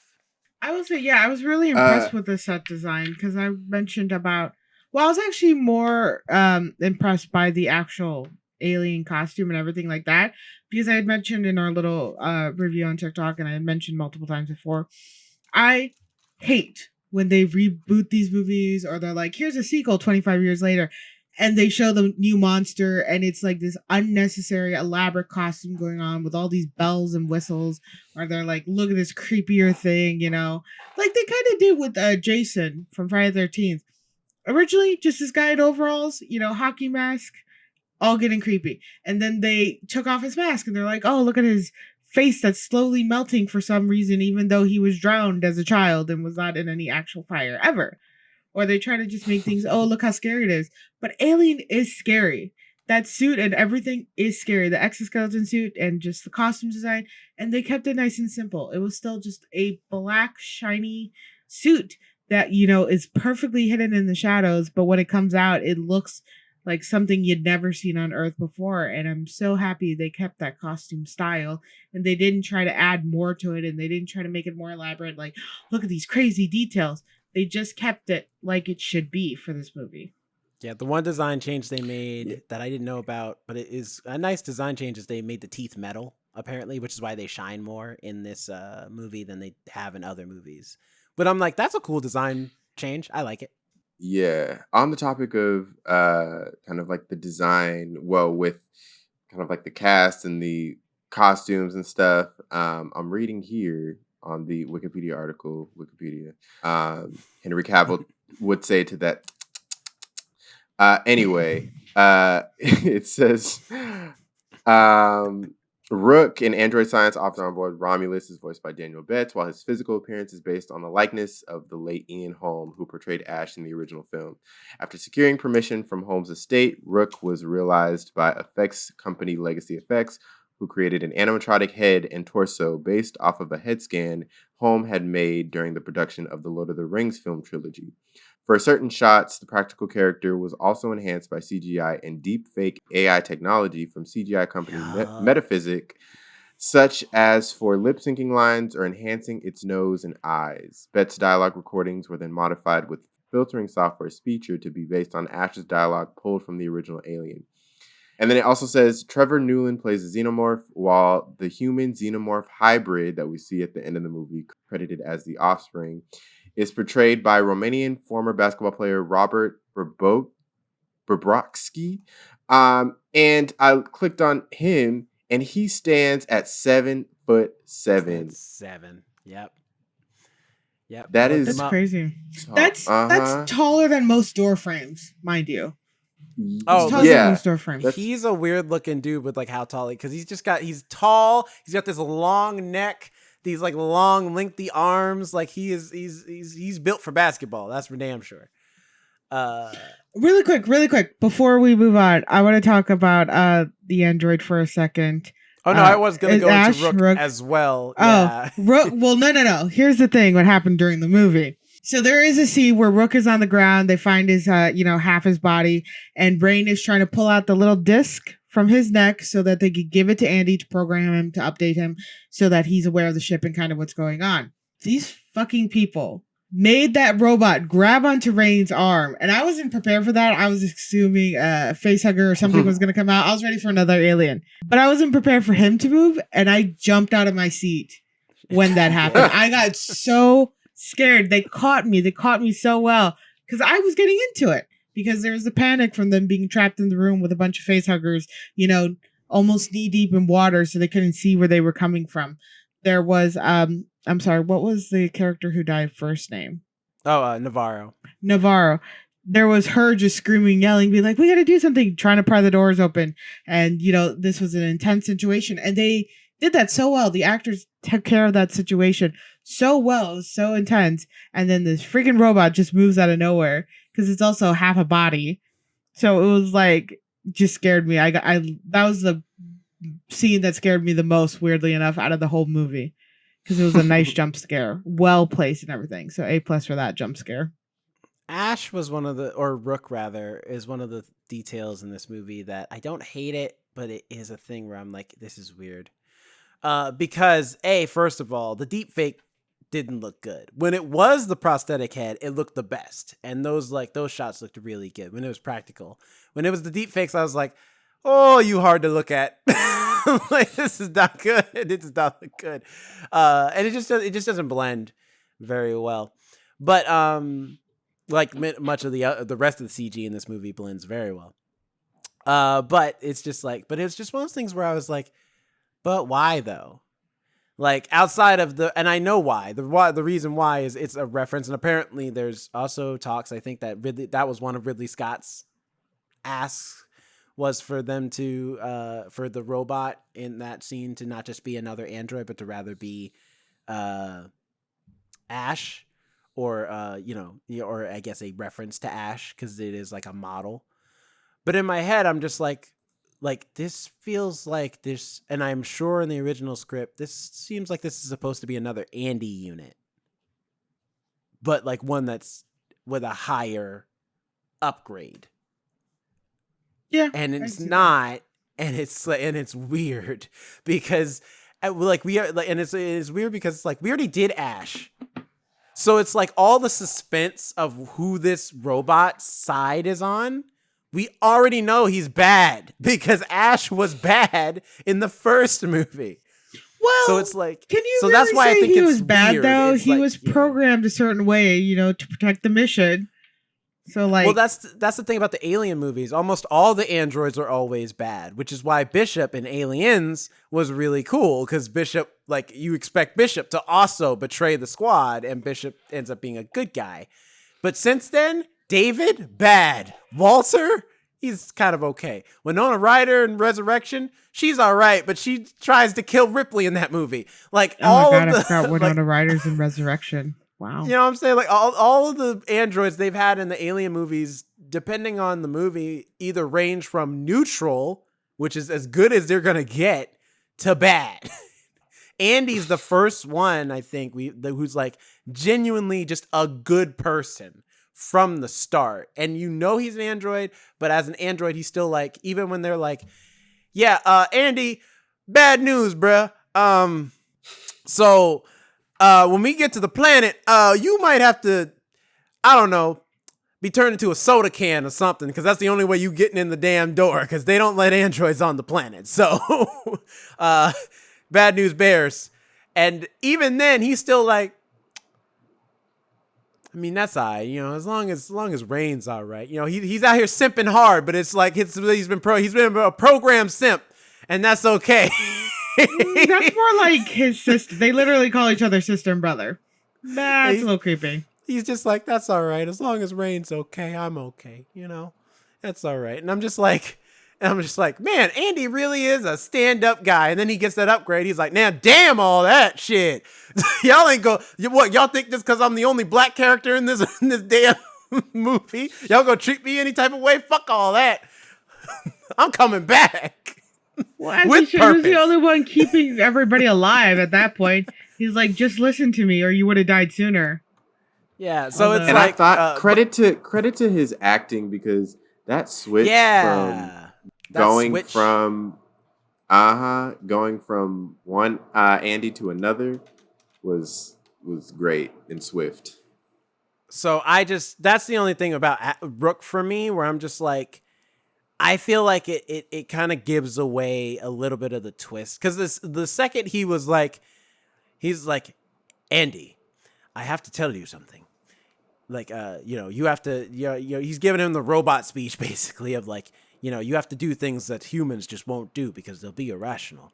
You have to, stick to the mission. I'm like, here we go. Oh my gosh, who could have seen this coming? The robot that looks like the evil android from the first movie is evil. So it's like, again, I argue that it's not necessarily evil. They're programmed to finish a mission. They're not programmed to protect human life. They're like, get the samples that could save. It's the whole trolley equation. Save the group you're with, or save all the lives that could be saved from that experiment. That's the theme of Alien, though, is that the corporation is always evil. Like the reason Xenomorphs are even in Aliens in the first place is because Ripley tells them verbatim, these things will kill people, and they exist on that planet specifically. When we found them, we didn't know what was down there, but when we got there, it was hell on earth, and all of my crew is dead except me. And the company was like, yeah, but we still want to make money off them human colonists that are gonna live there, so ain't no big deal. And the second shit goes bad, what do?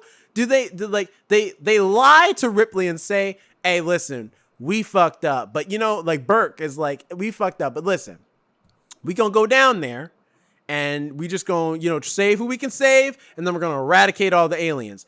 That's a lie. Turns out Burke for the company is like, nah, I'm trying to save some of these eggs. We could use these as weapons, baby. Like, that's always been the theme of Alien, is that the corporation is bad, and the corporations are the ones who program these androids to focus exclusively on bringing in all this genetic material that they have been proven time and time again, even on the Romulus station, cannot be controlled and will kill all of us. And they still are like, yeah, but grab them samples, though.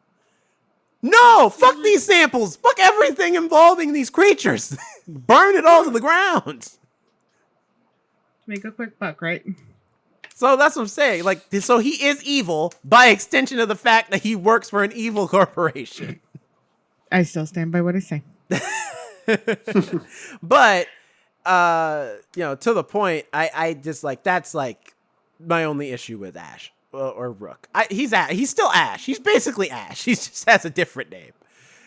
Even to the point where he's played by an actor who's passed away.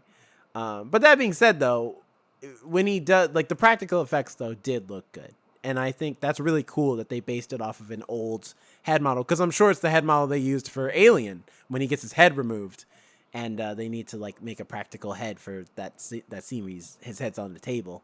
And I think they use that same technique, matter of fact, for this, because they set Rook on a table And then I'm like, that is so old school because it's just a dude who's got half his torso showing through the table and the other half is being made up with makeup and effects and rubber, which is cool though. I like it.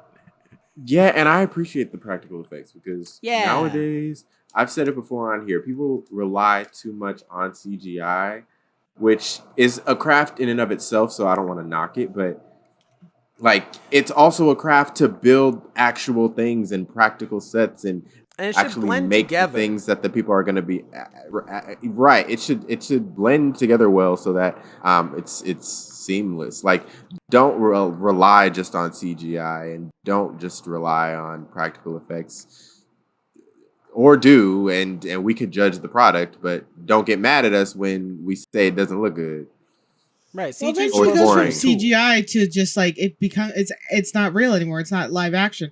Kind of like with the Lion King and things like that. Lion King. I knew you were gonna say. It's live action. There's not a living being there though. There's nothing living. The plants aren't even alive. Yeah, and it's the same thing of we're using real animals to track or people to do It's like, yeah, but they did that with Disney cartoons back in the day too. Alice in Wonderland, there was an actual person on set doing Alice in Wonderland, so the animators, the drawers, the artists could get those movements properly when they were drawing. So it's like that's already been a thing since cartoons were available to be seen on TV or in movies to track the movements of them. Mm-hmm. But my whole thing is that with practical effects, somebody had just posted a TikTok that I recently saw about it, especially for comedies. I wish practical effects was more used because they showed this movie of where this guy turns into a shaggy dog, and I don't know where it's from, and I don't know the movie. It's probably the Shaggy Dog. Oh, the Shaggy. Is that what the Shaggy Dog? Is that literally what it's called? I've seen this clip, Alex. Yeah, where he's like in a lawyer's office, and then the guy's like, "I already called the animal control," and he comes over, and you can clearly see it's a dude in a suit, and he just punches him, and then he runs away. And at the point in scenes, it's just a dude in a suit, like the dog starting to box. And they're like, they don't even care anymore. This is clearly a man wearing a mop suit. And that's what it is. It's one of the genius things. It's actively on Disney Plus. I think you can watch it on Disney Plus right now. Really? I might watch that Disney movie. I don't know. I'm telling Jonathan. That's why it's on Disney Plus. Right. That's what I'm saying. I know. That's why I'm saying you can watch it on Disney Plus right now.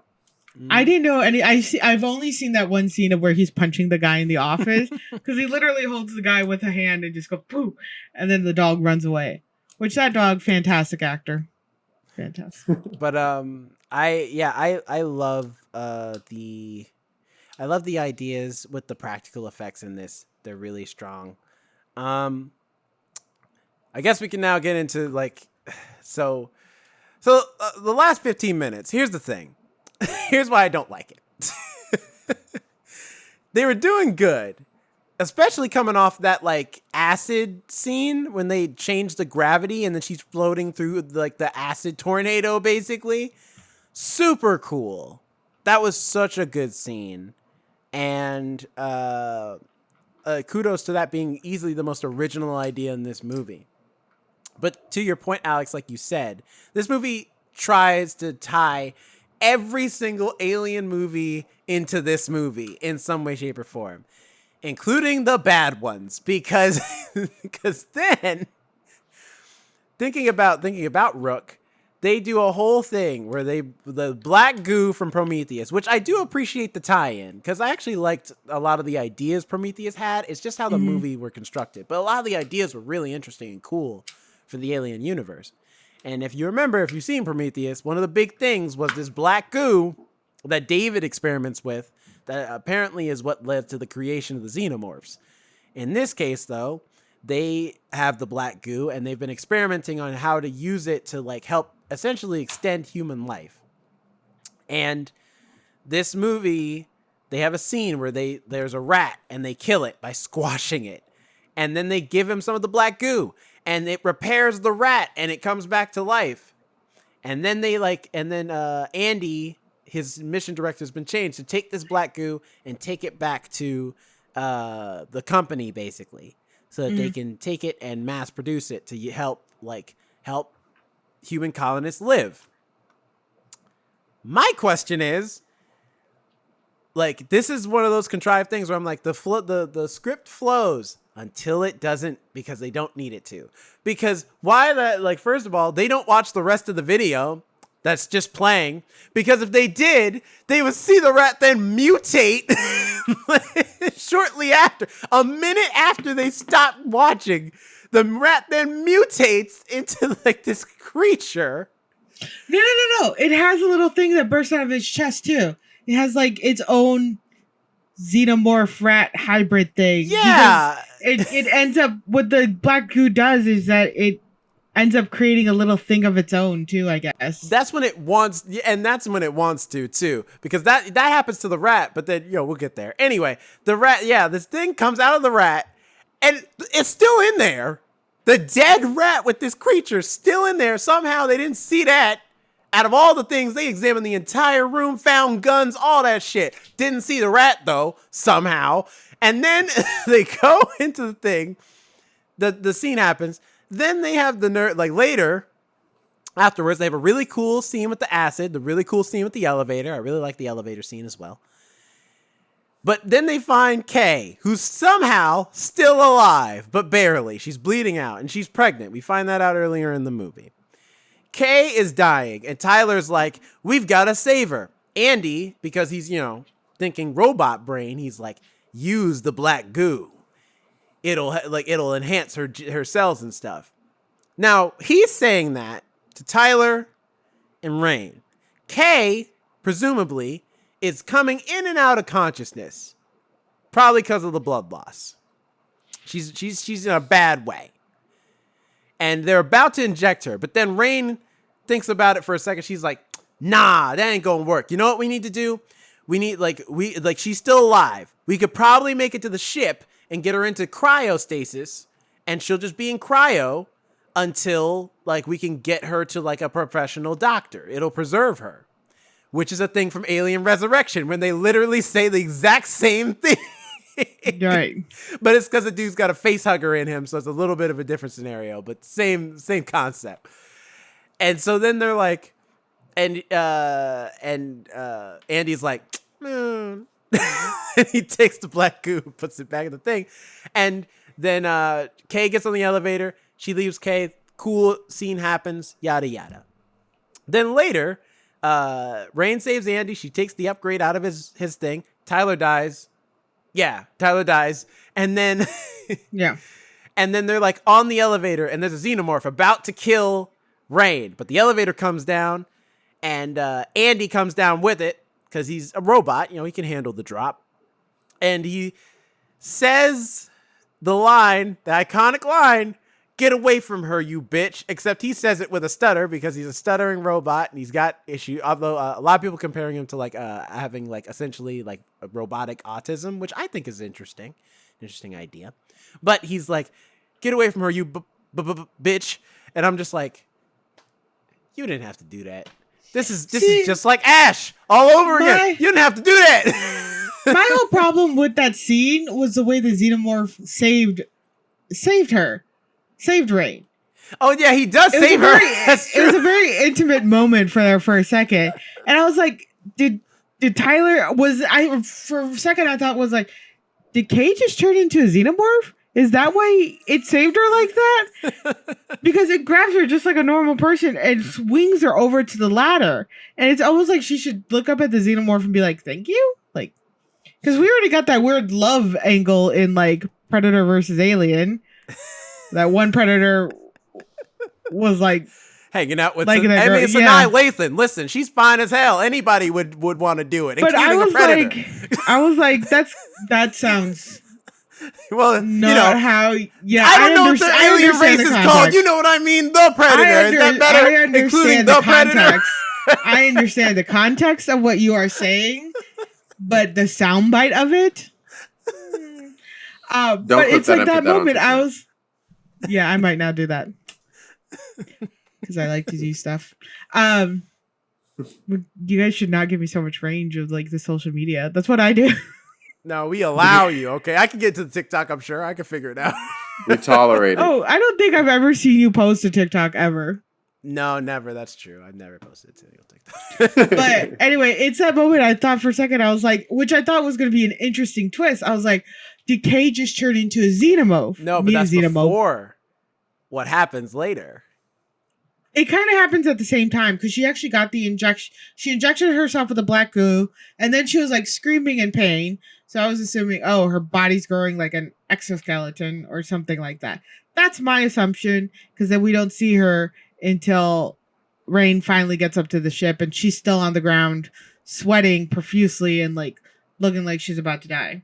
Yeah, so that's like I didn't like that line, not only because it was like, why are we doing this reference to aliens, but also B, it like Double Toasted made this good point too, and I thought the same thing. It makes no sense because in the context of the scene in Aliens, when Ripley says that iconic line, it's because she's talking to the queen alien. She's actually talking to a female gendered version of the Xenomorphs. In this movie, we don't know what gender this Xenomorph is. So the cleverness of the line makes no sense. And secondly, Andy is the most straight-laced, super chill android for the entirety of the runtime. Even when he becomes Upgrade Andy, he still is very proper and very like matter of fact. At no point has he ever used profanity, but all of a sudden he's out here making one-liners, saying one-liners like an action hero. Like the jokes are one thing, the dad jokes were one thing. All right, this is a totally different thing. It's like what are we doing? But as an android, he understands.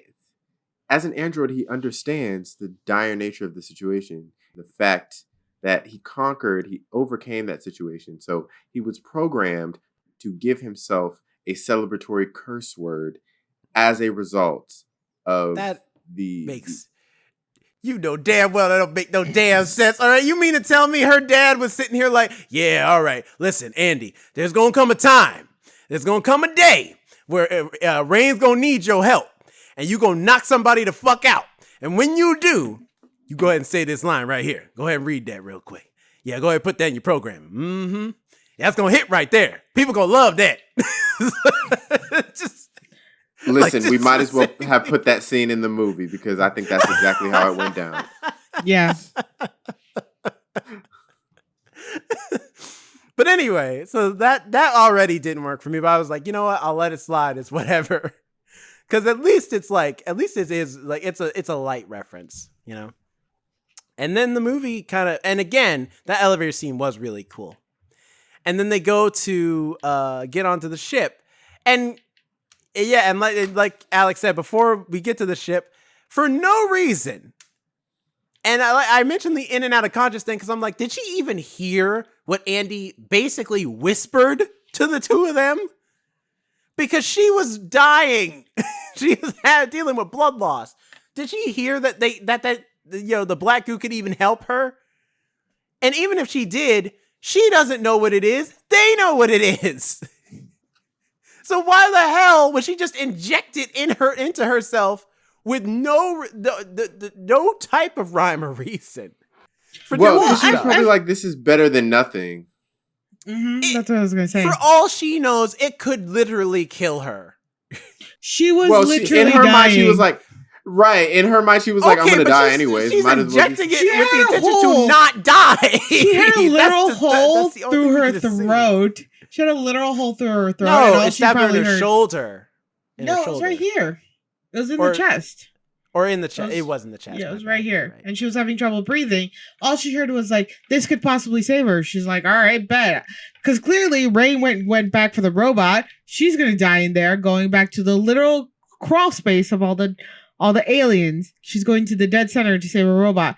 She feels like she's probably on her own. She's like, well, I either die bleeding out or I die by this goo. You mean to tell me that both of y'all, if you had the choice between just dying in a death that you know is going to happen or injecting yourself with a mystery goo that somebody told you, first of all, and not just somebody you know for a fact left you to die. Watch them watch you die. Told you that this mysterious goo will help you. You would choose the goo? Yeah. Probably because, like, what else do I have to lose?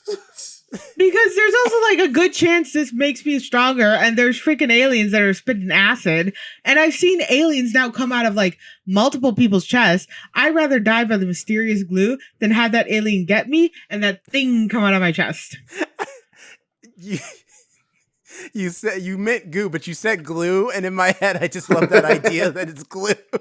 Well, it's probably sticking to something. Remember the episode of the Powerpuff Girls where they had that kid that everybody made fun of that's who one ate of the my glue, and favorite then you turned into the monster. Yeah, the glue monster, because the Buttercup episode, where she has to learn to apologize. I never saw that episode. It's a great episode. That's why I never learned to apologize to people. I just say, get over it. You're fine. But regardless of why she does it, she injects herself. I still don't agree with the reason.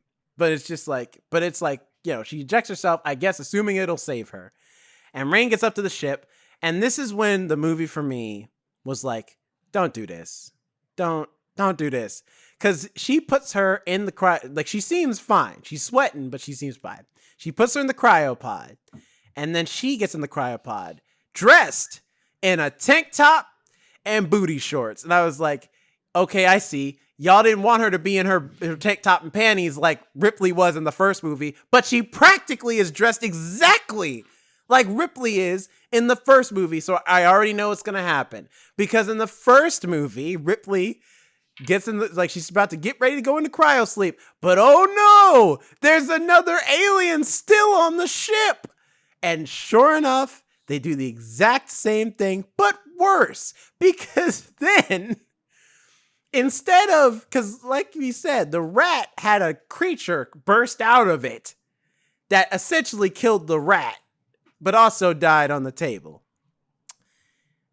In this case, I guess the goo just does whatever it wants to do, because instead of doing that and just having something burst out of Kay, instead, her pregnant baby grows exponentially, and I guess got all of the benefits of the goo, and comes out immediately, and is born in an egg.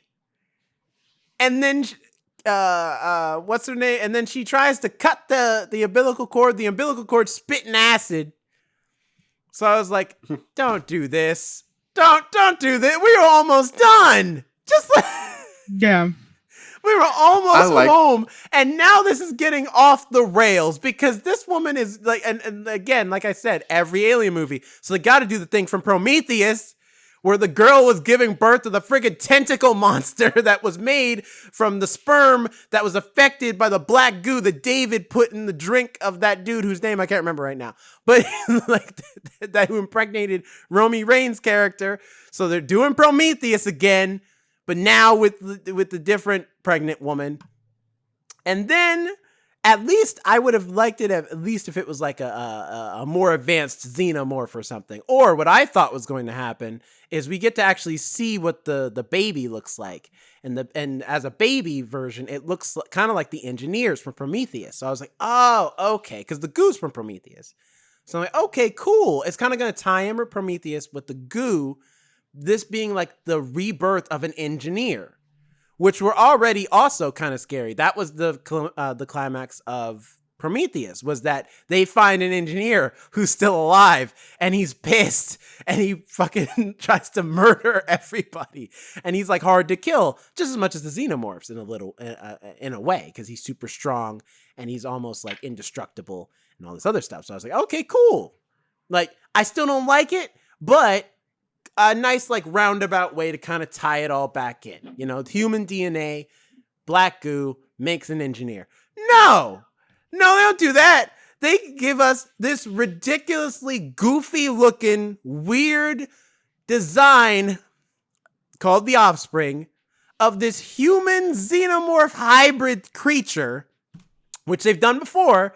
Alien Resurrection, we got the newborn, which looked ugly as hell. And here, same thing.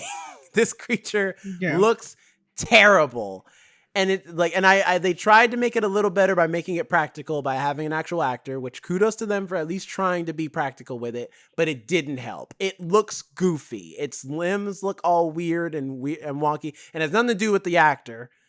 It has everything to do with the apparatuses they put on him. And his face looks weird, especially him having this alien body, but this tiny human head, this like small human head, it looks so goofy.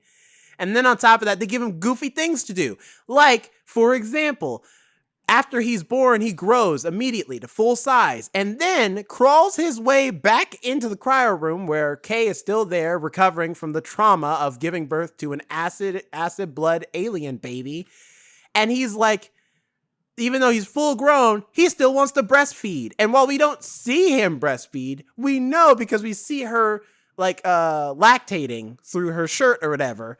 And we just see her lifeless body while he like uses his extendo weird, goofy, like long ass, like a slithering tongue to breastfeed off this woman. And I'm just like, why? Why are we doing this? Why are you doing this? Which is an interesting concept when you think about it, not the lactating part. No, the fact that it still had a little mouth inside, because the Xenomorphs, their exoskeleton is not them. It's like, well, it is them, but it's not them. It's like an armor. And that little mouth is their sensitive part. That's like, you know, like a crab. That's their, that's the meaty bits. The fact that he doesn't have a skeleton, he's still very fleshy. They make him very fleshy. And inside, he still has another fleshier part. Does that mean the skin on the outside is actually thicker than we think it is, even though it's like pressed against his bone? And he has soft, gooey bits in the inside? That's the only way I can say that. Yeah, and then it's just like, from that point on, it just gets more and more ridiculous. I just did not like anything about this whole offspring stuff. I think it would have been good as a sequel. Because you're right, where it ended with her getting into the tube would have been a good place to end. So it looks like, oh, you have to feel good. Like, yes, we're going to have a chance. And then when Brain wakes up, 7 years, 8 years into the future, or maybe something woke her up early, we see, how the cryogenic tube has been broken open and she ends up landing on a planet that's nowhere close to where she was supposed to land. And now she has all these new hybrid aliens to deal with. Right, because then it would have had more time for them to really flesh it out, maybe give a little bit more, and maybe also do that design better. Because at least if the design was cool, maybe I could have rocked with it. But everything about this creature did not work. I don't know. I enjoyed it. I like when weird, unexpected stuff happens, especially towards the end of the movie. Like the third act is Sorry to Bother You. Yep. I'm about that. No, that's different. That weird stuff. Sorry to Bother You, like, it's ridiculous from the top. Like, it has these ridiculous concepts and stuff. And yes, it does go off the rails, but in a way that is still thematically makes sense and feels like an original idea, something creative. This is them just doing Alien Resurrection / Alien 1 again, but with a different creature. That's the only difference. The plot basically is the same. Even the way she tries to kill it, instead of using a flamethrower, they're using a cryo gun. But it's the same thing. So she can freeze it. And then this thing just will not die. Because then she tries to launch it in a cargo thing, but it's too smart. And it gets on the other side. Then she drops it. But and it starts dealing whatever, she's hanging off. But it's not dead just yet. It's still latched onto the bottom. And I'm just like, for fuck's sake, kill the damn thing. I want to go home. I'm tired. But you want to keep this going. We don't need all this. The movie was not, that's why I'm like, this movie, for me. Well, do you want to get into your final thoughts now and grade? This movie for me was a solid A-. And the only reason the minus was there was just for the supporting characters. Because I was like, I wish these supporting characters were a little stronger. But overall, solid movie. I love the set design. I love how the script flows for a lot of it. I love Andy and Rain. I think they're two very strong characters. They're two of some of the best characters we've had in the Alien franchise in a long time. The only other character I could think of who kind of is that strong, that's also not an Alien adjacent project, that's not quite Alien movie is Ripley's niece or daughter. I think it's her daughter in Alien Isolation, the video game, which a lot of people are playing right now because of Alien Romulus. Like it picked up in sales because people wanted to like get in the mood. It's a great game. Yeah. Like she that character is also really strong. But this is like like Rain and Andy. Like if they did more movies and it's just these two, I'm down for that. Which it looks like that's the plan. But it's like, you know, so it's like I love a lot of this movie, and then those last 15 minutes happened, and they had to take it down to a B plus for me. It's still a good review. I still recommend the movie. That's a proud B plus. But it's just a thing where I was like, and if whether that was studio tampering, Ridley Scott throwing in some ideas of his own, or Fede Alvarez just being a super fan, whatever the reason, regardless, it's in the movie, and I feel like, me personally, like this movie is at its best when it's doing its own thing. And that's majority of the movie, is it doing its own thing. And this movie is at its worst when it keeps trying to do stuff that's already been done before. And that's the last 15 minutes of this movie. So me personally, when they make the second one, because there already talks about a sequel, because this movie is making a lot of money. It's doing very well in the box office. Please don't do this again. Keep doing your own thing. You have great ideas. Fede Alvarez and whoever else helped write this movie. Like who's on the writing credits here? Fede Alvarez and Rodo Sayags or Sayagis, however you pronounce your last name. I'm sorry if I mispronounced it, but you guys have great ideas, and it really shines, and it makes this movie one of the best Alien sequels in a long time. Don't follow him up. If Ridley Scott brings his old ass over here, talk about some, hey, you know what y'all should try? Just be like, you got Gladiator 2 to direct. Go over there, talk to Denzel and Pedro Pascal. Hang out with them. We got this. This is our stuff right now. Okay? We got this. Please, because I love what they did for majority of the movie. So that's my final thoughts for the film. Alex, how about your final thoughts? I enjoyed this movie. I think it was a solid A, just because it was a good nod to the nostalgic of Alien without insulting it. It didn't downplay the other movies, but it also didn't... Like, some scenes were definitely like, this is just Alien. They just took this whole scene from Alien. But they also didn't just take it in a way that it was like, oh, they're just trying to recreate it. They added their own flair to it, and you're right, and it just made it that more intense and made it that more unique. Like I said, with the last 15 minutes, I wish they had made it maybe that into the sequel, and that way they could have given more idea and more design and been like, hey, look, now this is a whole other thing. You know, this is the whole new alien that they have to fight. And that could have gone on to, like, you know, even newer movies where they go past that timeline of where it's supposed to be, or where this lays in the movie, and be like, oh, we thought we defeated all the aliens. Well, here are some hybrids that you didn't know about. So they had a lot of potential with that, and I think they just wanted to fit that in because they wanted you to feel the original Alien movies all in that movie.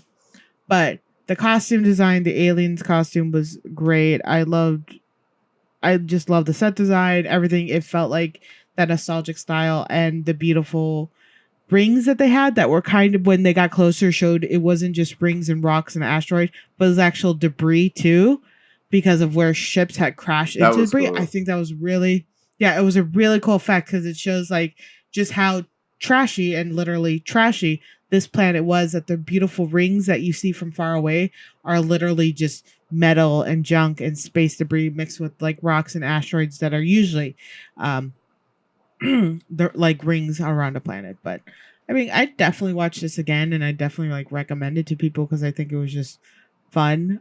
Just always fair warning with, like, it was very graphic.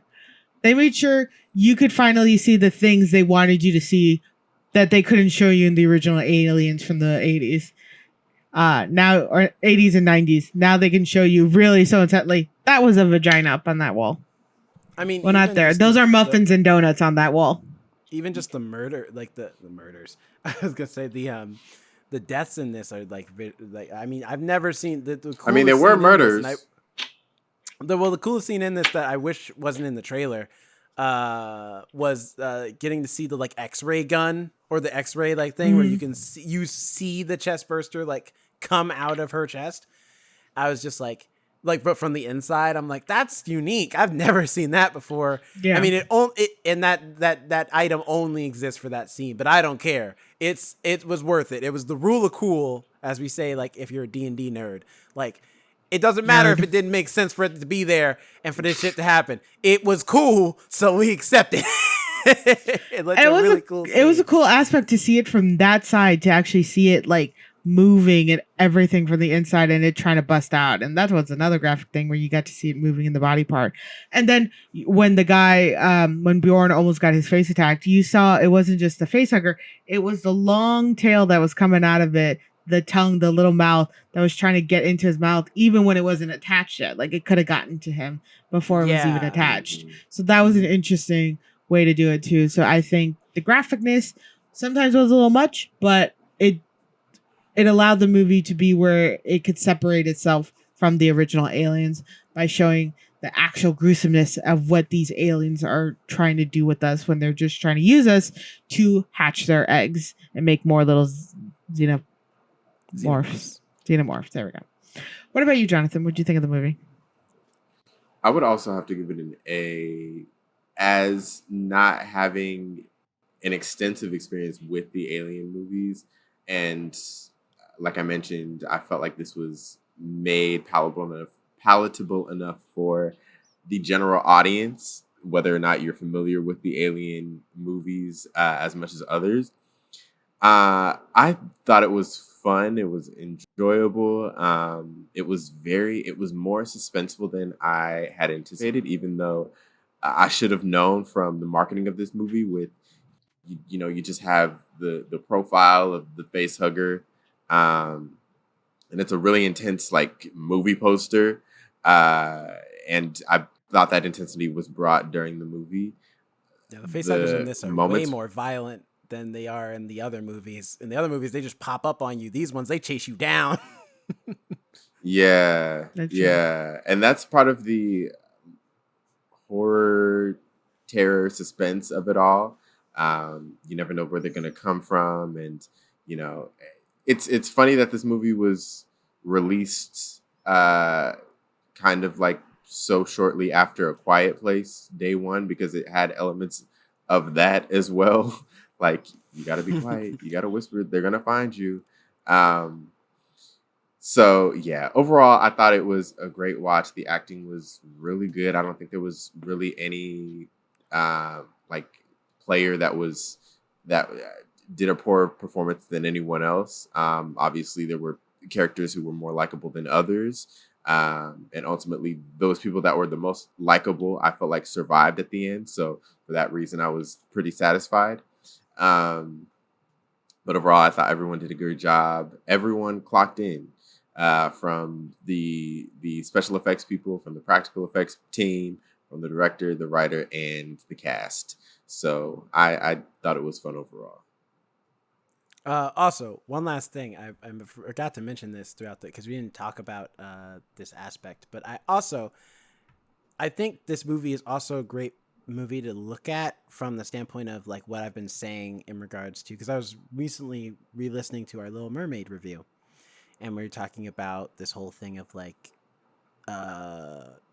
Ariel being, not only Ariel being black, but also the daughters, the 7 sea daughters, who are all different races and things in the movie. And what was, like, for me, what was missing in regards to, they're minority peoples, but it's not enough for them to just be there. Like, I want more of the experience from a like writing standpoint.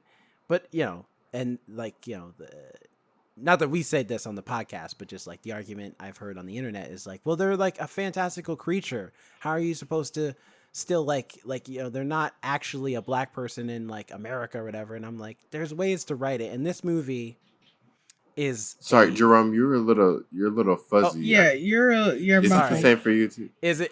Yeah, you're muffled. Hold on. Is it better now? Yeah. Yeah. Okay, cool. Sorry. Like those last two sentences, I was like, I thought it was gonna clear up on its own, but you just kept talking and it was Sorry. But it's like there's ways to write, minority characters, even in fantastical stories, to still reflect the experience without having to be so direct. And I feel like this movie is a prime example on how to do it. Because Andy, played by, I keep forgetting his name, David Johnson. Damn it! If I'm not looking at it, I can't remember. David Johnson. That's not a hard name to remember either. It's because Johnson ain't spelled like the black way. It's spelled like the British way. All right, JonSson. But it still said Johnson. You're supposed to spell it John, son. It's still Johnson, and it's still the name David. But David Johnson is he plays the character very well, but also the way they write him, he is very clearly like, especially being the only black character in the movie, he is very much like black coded. Even the way people treat him, of like this second class citizen. And normally in the Alien franchise, the androids are kind of like lauded as these like worker bees, essentially, because they don't have rights. They're just product. But Andy specifically, the way he's written is very much like he still is like an African-American person in like just the average black community. And I don't know if that was intentional or if it just kind of worked out that way, of them just writing him just as a second-class citizen. But a lot of his experience echoes and mimics what a lot of people, not just black people, but people who are minorities in at least America, have experienced, of kind of this like being disregarded, not really respected, in some cases even like kind of thrown away. In the case of Rain, like Rain feels bad that she has to leave Andy behind when they get to like this planet, but at the same time she's like, but I gotta do what's best for me, like like I'm still gonna leave you. And it's just a thing where it's like that's a very common experience, and it's an experience a lot of minorities can feel, like have felt or feel. And the movie never says that. The movie's never like, never has a scene where Andy's like, I mean, as a black man, I'm just saying, like, we don't have that because we don't need it, but it still gets the point across. And that's the thing where it's like, that's for me what I would like to see more, just thinking of Disney's, like these Disney remakes and stuff. If they're going to have these characters be race swapped or whatever, that's all I'm saying. I would like to see more of that integrated into their characters, past just like more than just like, I mean, yeah, but like they're black now, so we did our job. There you go. Cool. Yeah, I can see that. Yeah. So yeah. So tell us what you thought about Alien Romulus. Jonathan, did you have more to say? You look like you had something to say. Sorry. Oh no. I'm all good. Okay. Yeah, audience, comment below if you're watching this on YouTube. Tell us what you thought about Alien Romulus. Did you love it? Did you hate it? Are you excited for more Alien movies from Fede Alvarez? Or do you want maybe somebody else to take to be in the director's chair for the next one? And tell us what you thought about the last 15 minutes. Did you love it? Did you hate it? We want to know. But before we go, as we do with every podcast episode, socials. Jonathan, where can people find you? You can find me at Jonathan Keys on Twitter, Instagram, wherever you please. This is my first time looking at the camera while doing this, so it's feeling very weird. But you can also follow us at The First Ones to Die on all of our social media channels. We are at The First Ones to Die everywhere. You can email us thefirstones2die@gmail.com. I haven't checked that email in a while. Let's see if anyone's emailed in a minute. No one has. I've checked it recently. Okay. So email us. But they should. Email us. Yeah. You can, if you're watching us on YouTube, please like and subscribe. And if you're listening to us on an audio platform, please give us 5 stars and a review. We would appreciate it greatly. Alex, where can people find you? You can find me at Alex and Nodi on Instagram and on TikTok, as well as the podcast TikTok, where I post little episodes of things we have reviewed, things we may have or will review, and little clips of what I'm watching at whatever time. I think the last one was the first X-Men. I think that's the last time I posted something about I was watching with Wolverine and the way he just slides out of there. It's such a funny scene for no reason. But come join me over there and tell me what you think of about whatever I'm watching, or about some of the episodes we have done in the past. What about you, Jerome? Where are we finding you? You can find me at Jerome Rett on Instagram, and thinking about the YouTube channel, actually, y'all should come on over there. We got plenty of great content for you that you don't want to miss, that you can't get on the audio streaming platform. Stuff like mini reviews, book reviews, gaming content, vlogs, other types of stuff that is coming out shortly, and video versions of all of the podcast episodes. So if you want to see some good podcast goodness from yours truly, the First Ones to Die crew here, go on over there. It's the best way to get, I feel like, the best experience, because you get to see our lovely faces for every episode.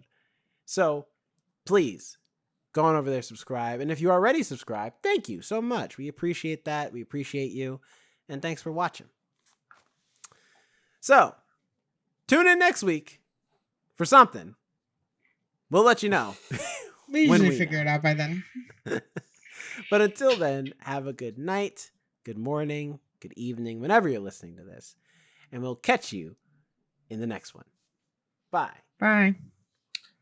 Peace. Sippity sip sip. You really started recording when I started smoking, really? Listen. That's on you. All right. The button was pressed. It was buffering. It was loading and all that stuff beforehand. Anyway. Go on over to the YouTube channel at The First Ones to Die to see all the fun stuff we got going on here, like mini reviews, book reviews, gaming videos, vlogs, all types of stuff. Please follow us at The First Ones to Die everywhere. Go ahead and give us a like and subscribe.